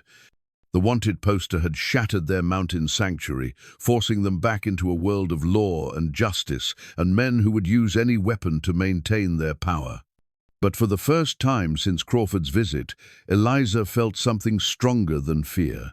She felt the fierce satisfaction of knowing that Harrison Blackwood had finally chosen the wrong victim. He'd expected a broken, compliant woman, grateful to be rescued from her ordeal in the wilderness.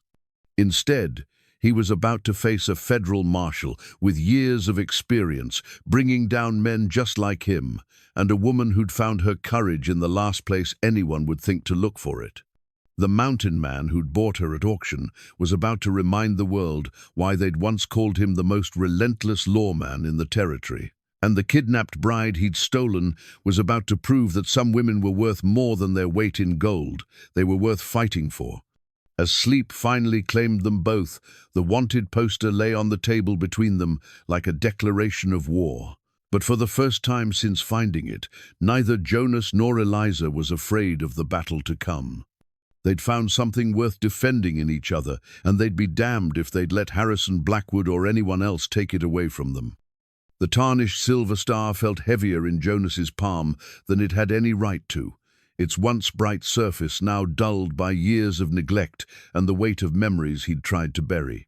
He'd found it wrapped in oiled cloth at the bottom of his wooden chest, along with the federal marshal's commission that had once defined his purpose in the world. "I never thought I'd pin this on again," he said quietly, running his thumb over the raised letters that spelled out U.S. Marshal.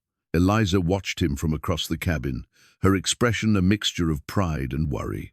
In the 3 days since they'd found the wanted poster, Jonas had undergone a transformation that was both inspiring and unsettling. The gentle mountain hermit she'd fallen in love with was still there, but he'd been joined by someone harder, more focused, with the cold determination of a man who'd spent years hunting the worst kinds of criminals. "You don't have to do this," she said, though they both knew it wasn't true.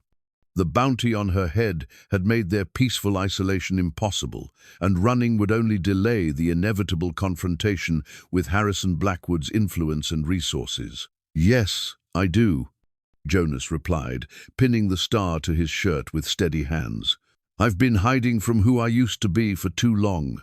Maybe it's time to remember that some fights are worth having." The plan they'd developed was both elegant and dangerous in its simplicity. Jonas would ride to Silver Bend, not as the reclusive mountain man who'd bought a bride at auction, but as Federal Marshal Jonas McGraw, conducting an official investigation into suspected mail fraud and conspiracy charges. His federal authority would supersede local jurisdiction, and his years of experience would give him advantages that Harrison Blackwood wouldn't expect. Meanwhile, Eliza would remain at the cabin, but not as a helpless victim waiting for rescue. Jonas had spent the past 2 days teaching her everything he knew about defensive tactics, weapon handling, and survival skills that went far beyond what was needed for normal mountain living. "Remember," Jonas said, checking the loads in the rifle he was leaving with her, "you're not just hiding from bounty hunters anymore. You're the key witness in a federal investigation, and that makes you valuable to both sides. Anyone who comes here could be friend or foe. Trust no one until you're absolutely certain of their intentions." Eliza nodded, her hands steady as she took the rifle from him. The weapon felt familiar now after hours of practice, and she'd proven to be a surprisingly good shot once Jonas taught her to account for wind and distance. "How long do you think you'll be gone?" she asked. 2 weeks, maybe 3, Jonas estimated, long enough to gather evidence and build a case that will clear your name and put Blackwood where he belongs. The timeline felt both impossibly long and terrifyingly short, long enough for anything to happen to either of them, short enough that they'd have to move quickly and decisively once Jonas reached Silver Bend. "Jonas," Eliza said, catching his arm as he prepared to saddle his horse. "What if Harrison has more influence than we think? What if the federal authorities won't listen to you?" It was a fear that had been gnawing at both of them. Harrison Blackwood had wealth, political connections, and years of carefully cultivated respectability. Jonas was a federal marshal, true, but he'd been out of active service for years, and his current circumstances, living alone in the mountains with a woman wanted for theft, weren't exactly conducive to credibility. "Then we'll find another way," Jonas said simply.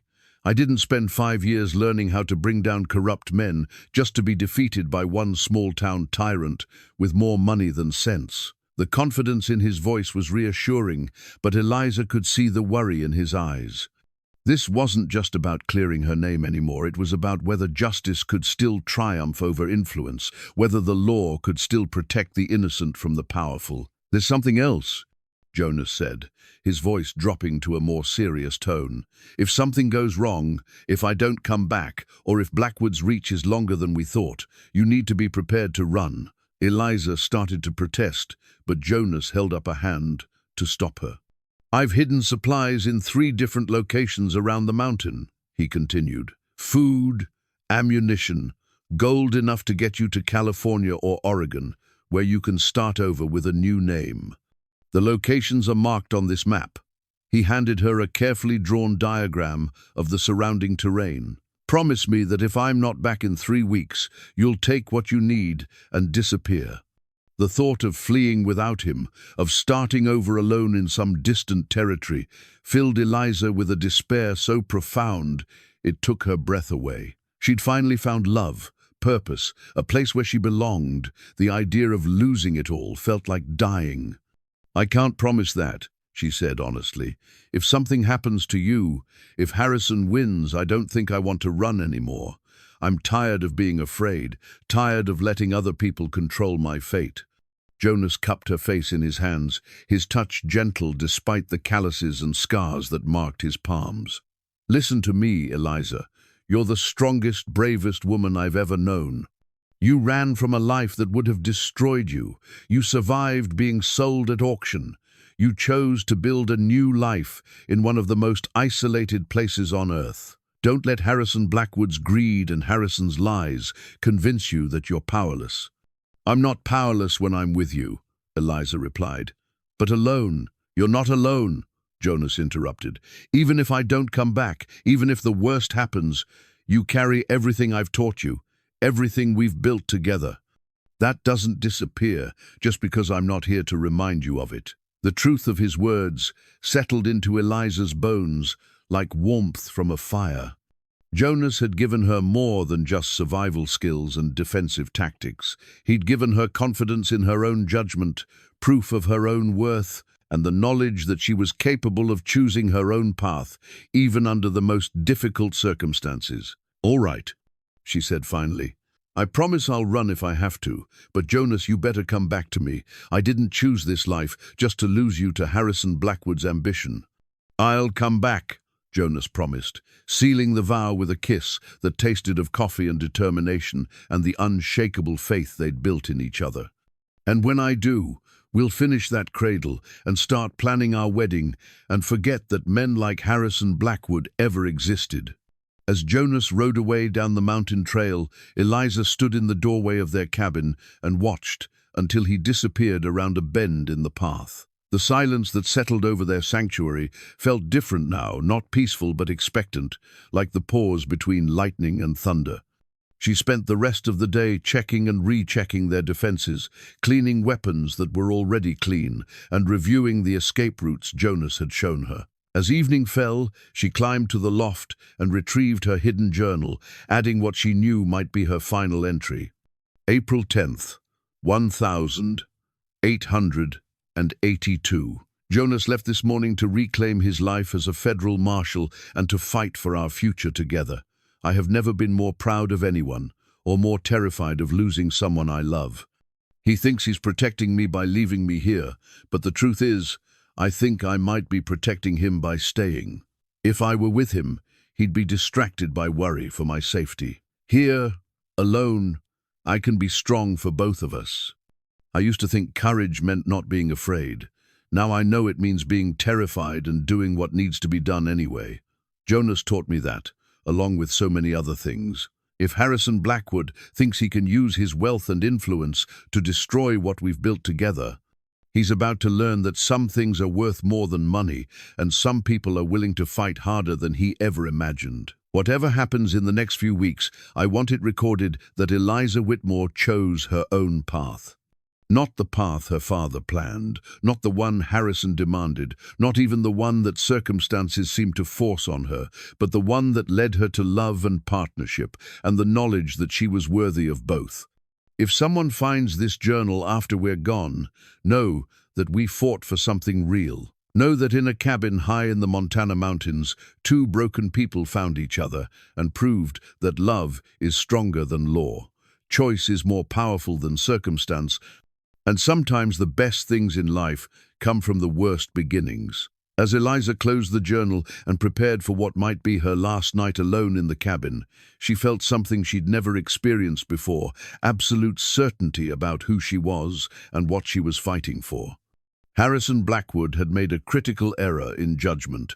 He'd assumed that a woman alone in the wilderness would be helpless, that isolation would make her desperate enough to accept any rescue. Instead, he was about to discover that the woman he'd tried to buy, control, and ultimately destroy had found something in these mountains that made her more dangerous than he'd ever imagined. She'd found herself. The mountain winds sang through the pines outside her window, and somewhere in that eternal song, Eliza heard the promise of spring, the whisper of new beginnings, and the quiet confidence that comes from knowing you're exactly where you're supposed to be, fighting for exactly what matters most. Let Harrison Blackwood come with his bounty hunters and his lies and his corrupt local officials. Let him bring his money and his influence and his absolute certainty that power could triumph over truth. Eliza McGraw, and yes, she was already thinking of herself by that name, would be ready for him. Eliza's mother's locket caught the morning sunlight as she dangled it from her fingers, the delicate gold chain swaying hypnotically in the mountain breeze. The piece that had started this entire ordeal, the stolen jewelry that Harrison Blackwood had used to brand her a criminal, now served a very different purpose. It was bait in a trap that she and Jonas had designed during his final night at the cabin. 2 weeks had passed since Jonas left to investigate Harrison's crimes, and Eliza had received no word from him except for a single coded message delivered by a traveling merchant. Evidence found. Package, coming home soon. The message had filled her with equal parts relief and anxiety. Jonas was alive and apparently successful in his mission, but the phrase, "package coming home," meant that he was bringing company, likely federal marshals, who would need to hear her testimony firsthand. But Harrison Blackwood, it seemed, had plans of his own. The first bounty hunter had arrived 3 days ago, a wiry man named Pete Garrison, who'd made the mistake of approaching the cabin directly rather than conducting proper surveillance first. Eliza had spotted him from her lookout position in the loft and been ready when he'd tried to force his way through the front door. A warning shot from Jonas's rifle had sent him scrambling for cover, and a few well-placed bullets near his feet had convinced him to seek easier prey elsewhere. The second hunter had been more cautious, spending a full day watching the cabin from the tree line before making his move. But Eliza had spotted him too, and a long night of playing cat and mouse through the forest had ended with the man's horse running loose and him hiking back down the mountain on foot, cursing the day he'd ever heard of the $500 bounty. Now, as she watched smoke from a campfire rise from the valley below, Eliza knew that the third attempt would be different. This wasn't some lone opportunist hoping for easy money.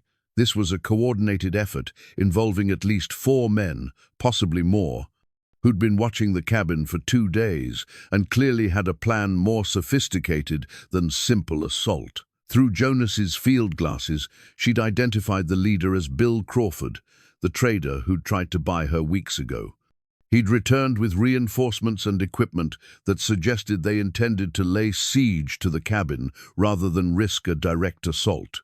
They had supplies for an extended stay, high-powered rifles with telescopic sights, and what appeared to be dynamite for breaching the cabin's thick log walls if necessary. But Eliza had advantages they didn't know about. Jonas had spent his final week at the cabin preparing for exactly this scenario, teaching her tactics he'd learned from years of hunting desperate men through difficult terrain. The cabin sat in a defensible position with clear fields of fire in 3 directions, multiple escape routes, and hidden supply caches that could sustain her for weeks if necessary. More importantly, she had something Crawford and his men would never expect. She wasn't waiting for rescue. She was hunting them. The plan was elegant in its simplicity. Using her mother's locket as bait, Eliza would lead Crawford's men into a trap that would eliminate them as a threat while preserving the evidence Jonas needed to prove her innocence. The locket, which Harrison claimed was stolen property worth hundreds of dollars, would be irresistible to bounty hunters who believed they could collect both the reward for her capture and additional money for returning the stolen jewelry. But the locket's real value wasn't monetary, it was personal. Inside the delicate gold case was a photograph of Eliza's mother and a lock of her hair, mementos that Harrison had no legal claim to regardless of any debts or marriage contracts. When federal marshals examined the locket and compared it to Eliza's mother's will, they'd have proof that Harrison's theft charges were fabricated, assuming, of course, that Eliza survived long enough to present that evidence. She spent the morning making final preparations, checking weapons and escape routes one last time. The rifle Jonas had left her was loaded and ready, with additional ammunition distributed to strategic locations around the cabin. His pistol rode in a holster at her hip, its weight both comforting and sobering. She'd become comfortable with firearms over the past weeks, but she'd never shot at another human being, and she prayed she wouldn't have to start today. The trap itself was positioned at the cabin's most vulnerable point, the small ravine that provided the easiest approach from the valley below. Eliza had spent 2 days carefully arranging fallen logs and rocks to create what appeared to be natural cover, but was actually a killing field with no escape routes. Anyone who entered the ravine would be trapped between steep walls on both sides, with Eliza controlling the high ground from a concealed position among the rocks above. The locket would be left in plain sight on a boulder at the ravine's entrance, positioned so that anyone approaching would have to enter the trap to retrieve it. Attached to the locket was a note written in Eliza's careful handwriting, "For my rescuer, proof of Harrison Blackwood's lies and evidence of my innocence. Take this to the federal marshal in Silver Bend and tell him where you found me." It was the kind of message that desperate bounty hunters would find irresistible. Not only could they collect the reward for her capture, but they could also position themselves as heroes who'd uncovered corruption and helped an innocent woman. The fact that the message would actually accomplish those goals was an irony that Eliza found grimly satisfying. As the sun reached its zenith, Crawford's men began to move. Through the field glasses, Eliza watched them split into two groups, one that would approach the cabin directly as a distraction, and another that would attempt to flank her position through the ravine. It was exactly what she'd hoped they would do. The first group consisted of Crawford himself and one other man, both armed with rifles and moving with the confident swagger of men who believed they had overwhelming advantages. They approached the cabin from the front, calling out offers of safe passage and fair treatment if she surrendered voluntarily. "Miss Whitmore," Crawford shouted from behind a fallen tree about 50 yards from the cabin, "we know you're in there. Come out peaceful-like, and nobody has to get hurt." Eliza didn't respond, instead focusing her attention on the ravine where the second group was approaching, her carefully laid trap. Through the scope on Jonas's rifle, she could see them moving cautiously but purposefully, their eyes fixed on the glinting gold of her mother's locket. "We got supplies to wait you out," Crawford continued his shouting, "and we got dynamite if you make us come in after you. Don't make this harder than it has to be." The threats were meant to pressure her into making a mistake, but Eliza felt strangely calm as she watched the flanking group reach the ravine entrance. Two men, both young and eager, both focused entirely on the prize that lay waiting for them. They whispered to each other, pointing at the locket and the note, clearly convinced they'd discovered something Crawford didn't know about. "Perfect." The first man entered the ravine, his rifle held at the ready, but his attention divided between watching for threats and marveling at his good fortune. The second followed close behind, equally distracted by the prospect of easy money and heroic recognition. When both men were fully committed to the trap, positioned exactly where Eliza needed them to be, she made her move. "Crawford!" she called out from her concealed position, her voice carrying clearly across the mountain air. "Your men just walked into a trap. You've got 30 seconds to call them off before this gets ugly." The warning shot she fired into the air emphasized her point, the sound echoing off the surrounding peaks like thunder. Below her, the two men in the ravine froze, suddenly realizing they were exposed and vulnerable with no cover except the false shelters she'd prepared for them. "You're bluffing!" Crawford shouted back, but uncertainty had crept into his voice. Eliza's response was to put a bullet through the crown of his hat, close enough to part his hair, but far enough away to avoid actually killing him. The shot was deliberately precise, designed to demonstrate both her skill and her restraint. "That wasn't a bluff," she called out, "and the next one won't be a warning. Your men are trapped, Crawford. The smart thing would be to ride away and forget you ever heard of the $500 bounty." But Crawford, like many men who'd spent their lives bullying the weak and desperate, couldn't accept that a lone woman had outmaneuvered him. Instead of retreating, he signaled for his companion to circle around toward the cabin's blind spot while he maintained suppressing fire. It was exactly the kind of tactical mistake that Jonas had warned her about, men who confused aggression with strategy, who let pride override common sense, who couldn't imagine that their intended victim might be better prepared than they were. The sound of gunfire echoed through the mountains as Crawford's assault began in earnest, and Eliza settled into the deadly work of proving him wrong. The cabin's carved doorframe splintered under the impact of Crawford's bullets, the wood fragmenting around the initials that Jonas had carved years ago when he'd first built this sanctuary with Sarah. JM plus SM. Cracked and split as gunfire tore through the carved hearts and decorative flourishes that had once represented eternal love and unshakable faith in the future. Eliza ducked behind the thick log wall as another volley erupted from Crawford's position, her heart racing, but her hands steady on the rifle. Jonas had taught her to use with deadly precision. The symbolic destruction of those initials felt like a breaking point, the final severing of Jonas's ties to a past that had kept him isolated and afraid to love again. "Last chance, woman," Crawford bellowed from behind his makeshift barricade. "Surrender now, or we'll blast you out of there." But Eliza was no longer listening to his threats. Her attention was focused on the tactical situation that had developed over the past hour of intermittent gunfire. Crawford's frontal assault had been largely ineffective against the cabin's thick walls, but it had served its purpose as a distraction. His real strategy was unfolding in the ravine below, where his two trapped men had been working systematically to escape her carefully prepared killing field.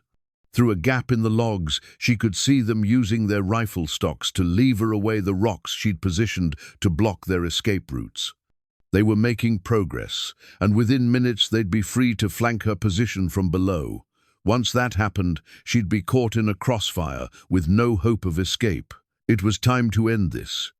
Eliza had been saving her most potent weapon for exactly this moment, not the rifle or pistol that Jonas had left her, but the knowledge and evidence that could destroy Harrison Blackwood's credibility and expose the corruption that had made this bounty hunt possible in the first place.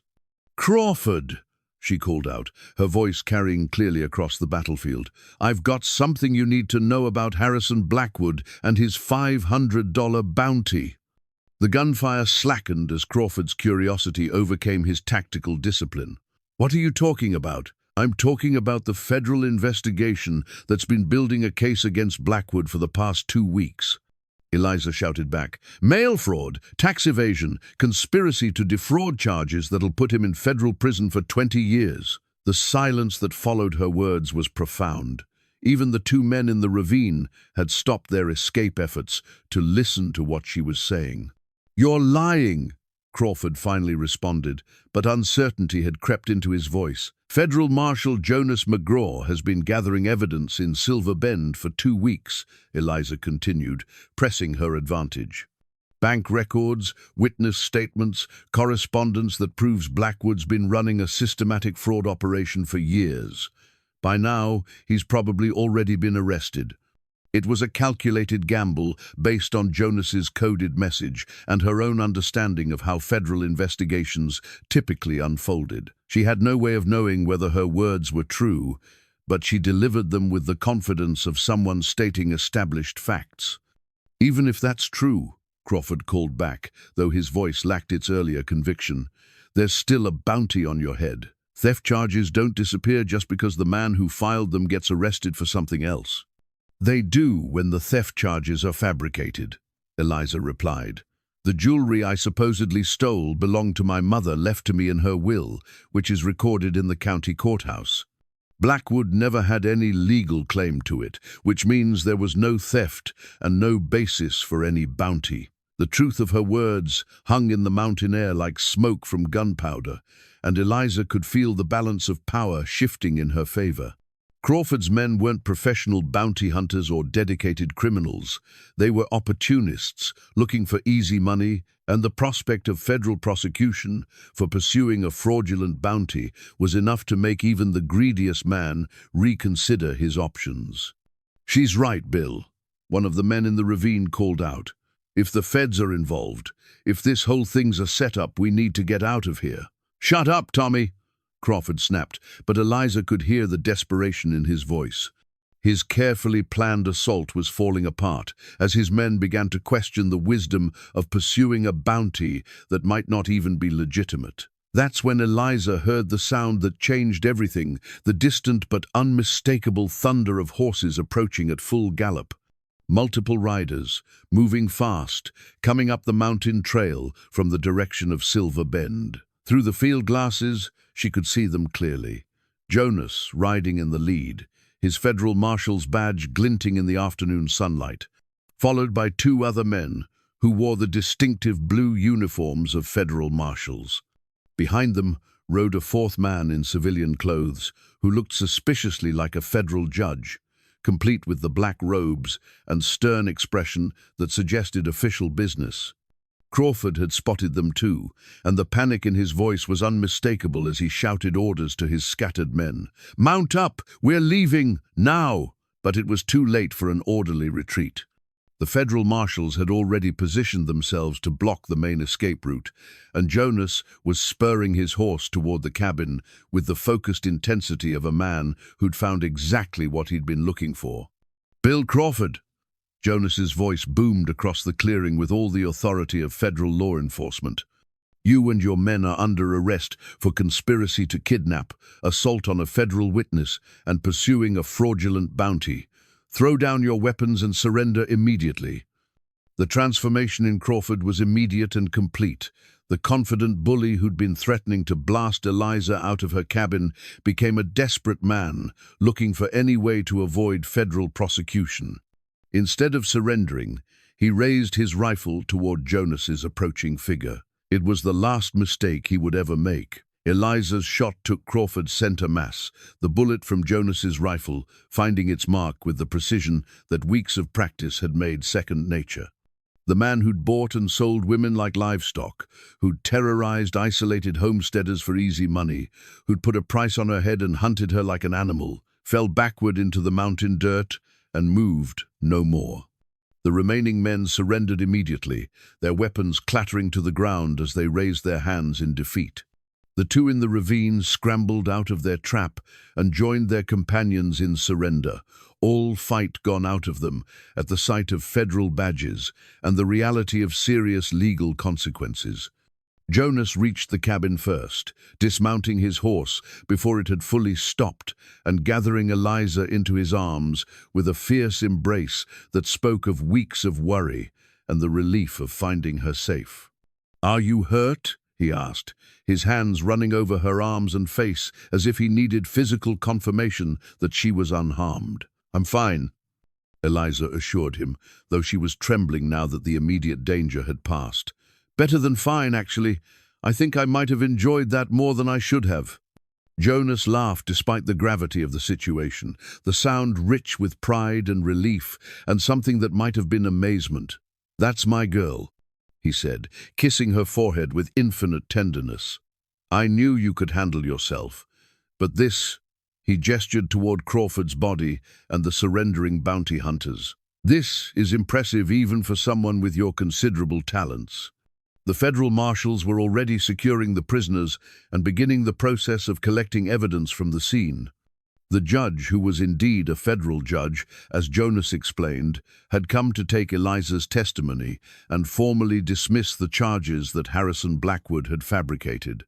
"It's over," Jonas said simply, his arms still wrapped around her as if he couldn't bear to let her go. "Blackwood's been arrested, his assets frozen, his local cronies removed from office.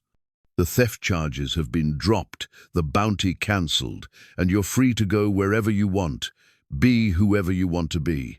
The words should have filled Eliza with relief and joy, but instead she felt an odd melancholy at the thought of the life they'd built together being disrupted by the return of law and order to their mountain sanctuary.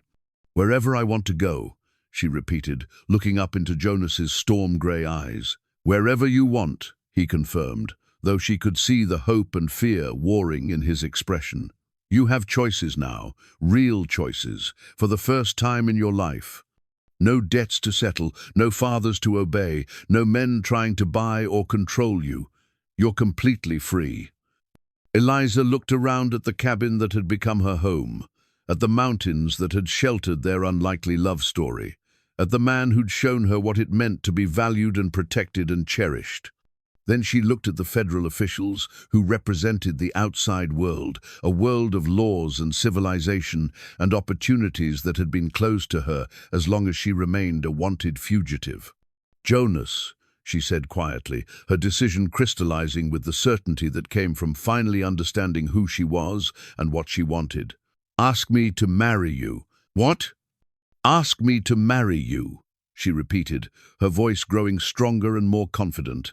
"Properly this time, not because you bought me or because circumstances trapped us together, but because you love me and want to build a life with me by choice."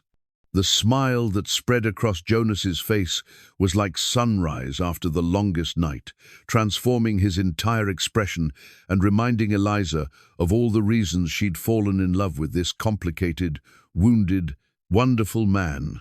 "Eliza Whitmore," he said, his voice carrying clearly across the clearing where federal marshals were cleaning up the remnants of their old life. "Will you marry me? Will you stay here in these mountains and help me finish that cradle and raise the children who'll sleep in it? Will you choose this life, this love, this future that we'll build together one day at a time. Yes, Eliza said, the word carrying all the joy and certainty and fierce determination that had brought her through captivity to choice, from desperation to love, from being someone else's property to becoming her own woman. Yes to all of it. Yes to you. Yes to us. Yes to the life we're going to create together. As Jonas kissed her in front of God and federal marshals and the mountains that had witnessed their transformation from strangers to lovers to partners, the carved doorframe finally split completely apart, the old initials falling away like shed skin. Soon, Jonas would carve new initials in that doorframe, J.M. plus E.M., surrounded by new hearts and fresh hope, and the unshakable faith that love could triumph over any obstacle, no matter how impossible the odds might seem. The new wedding rings caught the spring sunlight as they lay cooling on Jonas's workbench, their simple gold bands still warm from the forge, where he'd shaped them with his own hands, from metal he'd mined from these very mountains. Each ring bore the subtle marks of hammer and file, imperfect in the way that handmade things always are, but perfect in their representation of two people who'd chosen to create something beautiful together from the raw materials of an impossible situation. Spring had arrived in the Montana Territory with all the dramatic flourish that only high country could deliver. The snow that had isolated them through the long winter months now rushed down the mountainsides in silver torrents, feeding streams that sparkled like scattered diamonds in the strengthening sun. Mountain violets pushed through the newly thawed earth with the same determination that had carried Eliza from captivity to choice, and the air itself seemed to vibrate with the promise of new beginnings. 8 weeks had passed since the confrontation with Crawford and his bounty hunters. 8 weeks since Jonas had returned with federal marshals and irrefutable proof of Harrison Blackwood's crimes. The corrupt businessman was now serving a 20-year sentence in territorial prison. His local cronies had been removed from office, and the fabricated theft charges that had made Eliza a fugitive had been dismissed with the kind of legal finality that left no room for future challenges. But more importantly, in the quiet weeks that followed their vindication, Jonas and Eliza had taken the precious time to court each other properly, something that had been impossible when their relationship was shadowed by desperate circumstances and external threats. Jonas had proven to be a surprisingly traditional suitor once the legal obstacles were removed, asking formal permission to court her and even writing to her distant relatives in Philadelphia to request their blessing for the marriage. He'd also made the long journey to Silver Bend to purchase a proper engagement ring from the finest jeweler within 200 miles, returning with a delicate diamond solitaire that had cost him nearly a year's worth of gold dust earnings. But Eliza had gently declined the expensive ring, explaining that she preferred symbols they created together rather than purchased from strangers who knew nothing of their story. So Jonas had taught her to work the small forge he used for tool repair, and together they'd crafted matching bands from Montana gold, learning each other's hands in an entirely new way as they shaped metal that would circle their fingers for the rest of their lives.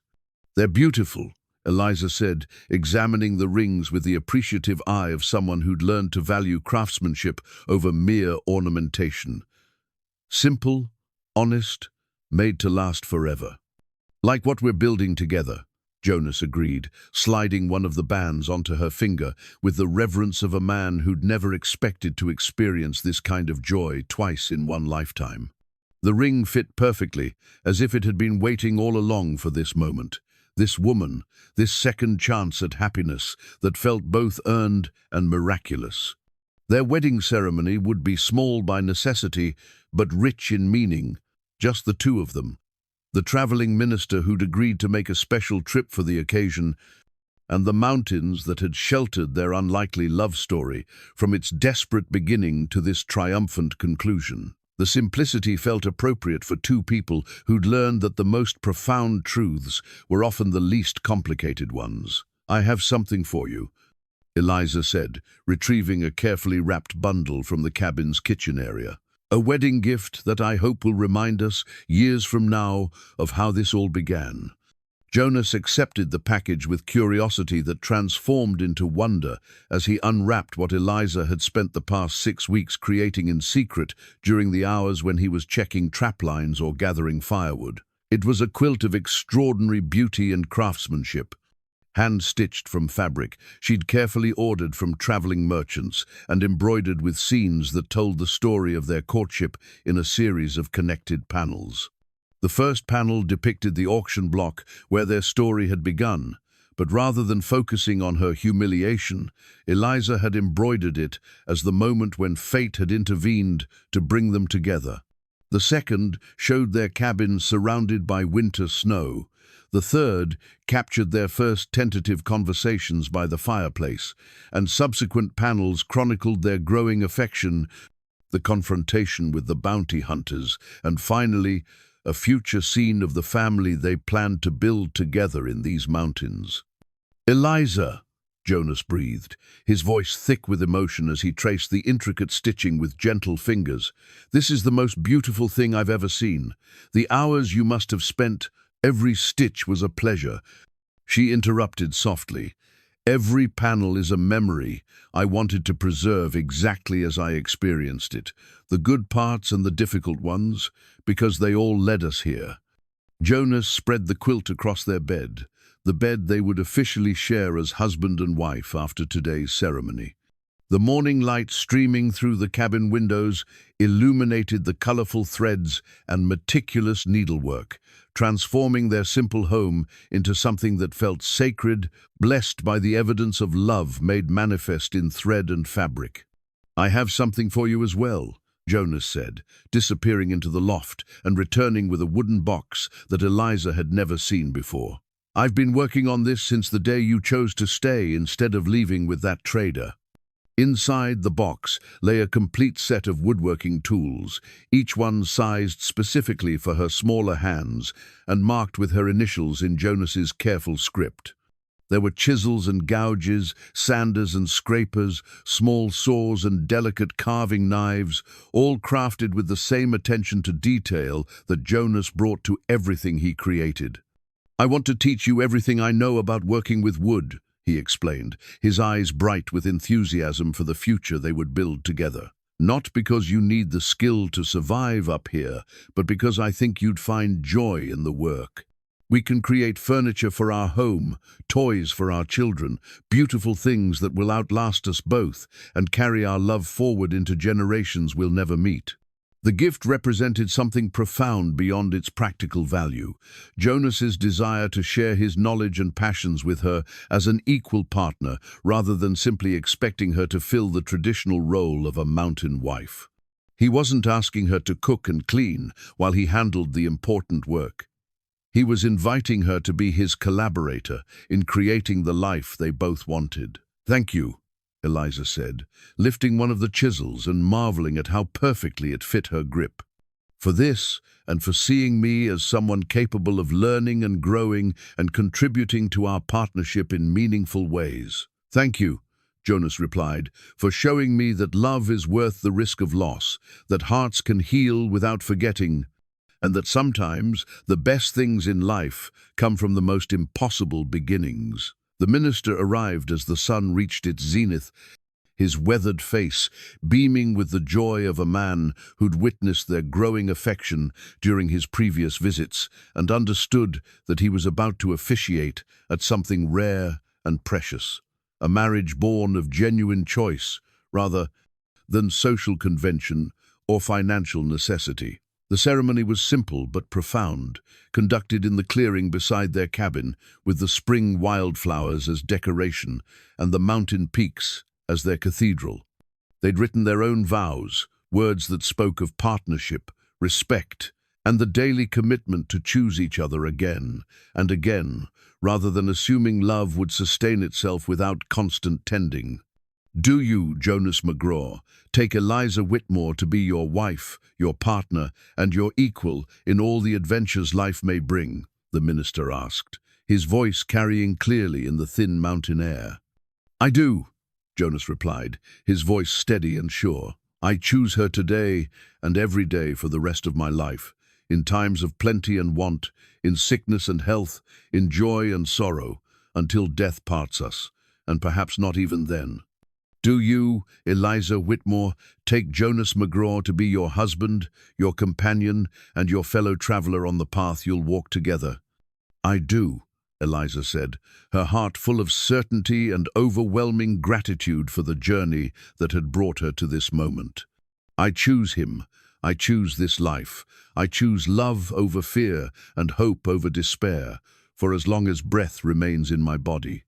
When the minister pronounced them husband and wife, when Jonas kissed her with all the tenderness and passion that had grown between them through months of shared hardship and gradually deepening trust, Eliza felt something settle into place in her soul, a sense of belonging that had nothing to do with geography and everything to do with finding the person who saw her clearly and loved her completely. That evening, as they sat together by the fire in their cabin, truly their home now, in every sense that mattered, Jonas presented her with one final surprise. The baby cradle, finally completed after months of patient work, sat beside their bed like a promise waiting to be fulfilled. The pale birch wood glowed golden in the firelight, and the carved roses seemed to bloom with hope for the future they would create together. "It's finished," Jonas said simply, running his hand along the smooth rails he'd sanded to perfection. "No," Eliza corrected gently, her hand moving instinctively to rest on her still flat belly, where new life was already beginning to grow, though she hadn't yet shared this precious secret with her new husband. "It's just beginning." As they settled into their marriage bed under the quilt that told their story, surrounded by the evidence of their shared dreams and individual talents, Eliza marveled at the unexpected paths that had led them to this moment of perfect contentment. She'd once believed that freedom meant the absence of all obligations, but she'd learned that true freedom was the ability to choose your obligations wisely and with full knowledge of their cost. She'd thought love was something that happened to you like weather or illness, but she'd discovered that real love was something you built together, one choice at a time, one day at a time, one shared dream at a time, with the patience of craftspeople creating something meant to last forever. And she'd believed that happiness was a destination you eventually reached after sufficient struggle. But now she understood that happiness was a way of traveling hand in hand with someone who would walk beside you through whatever terrain life might offer, sharing both the burdens and the beautiful views. Outside their window, the mountain wind sang the eternal song of the high country, and inside their cabin, two people who'd found each other against all reasonable odds fell asleep, planning the family they would raise, the home they would continue to build, and the love story they would keep writing together through all the years to come. The woman who'd once been sold at auction like livestock had become a wife by deliberate choice. The man who'd thought his capacity for love died with his first family had learned that the heart was more resilient and generous than he'd ever imagined possible. And in a cabin high in the Montana mountains, surrounded by the wild beauty that had sheltered their transformation from strangers to soulmates, Mr. and Mrs. Jonas McGraw began the greatest adventure of all, building a life together based on love freely given, respect mutually earned, and joy deliberately chosen every single day.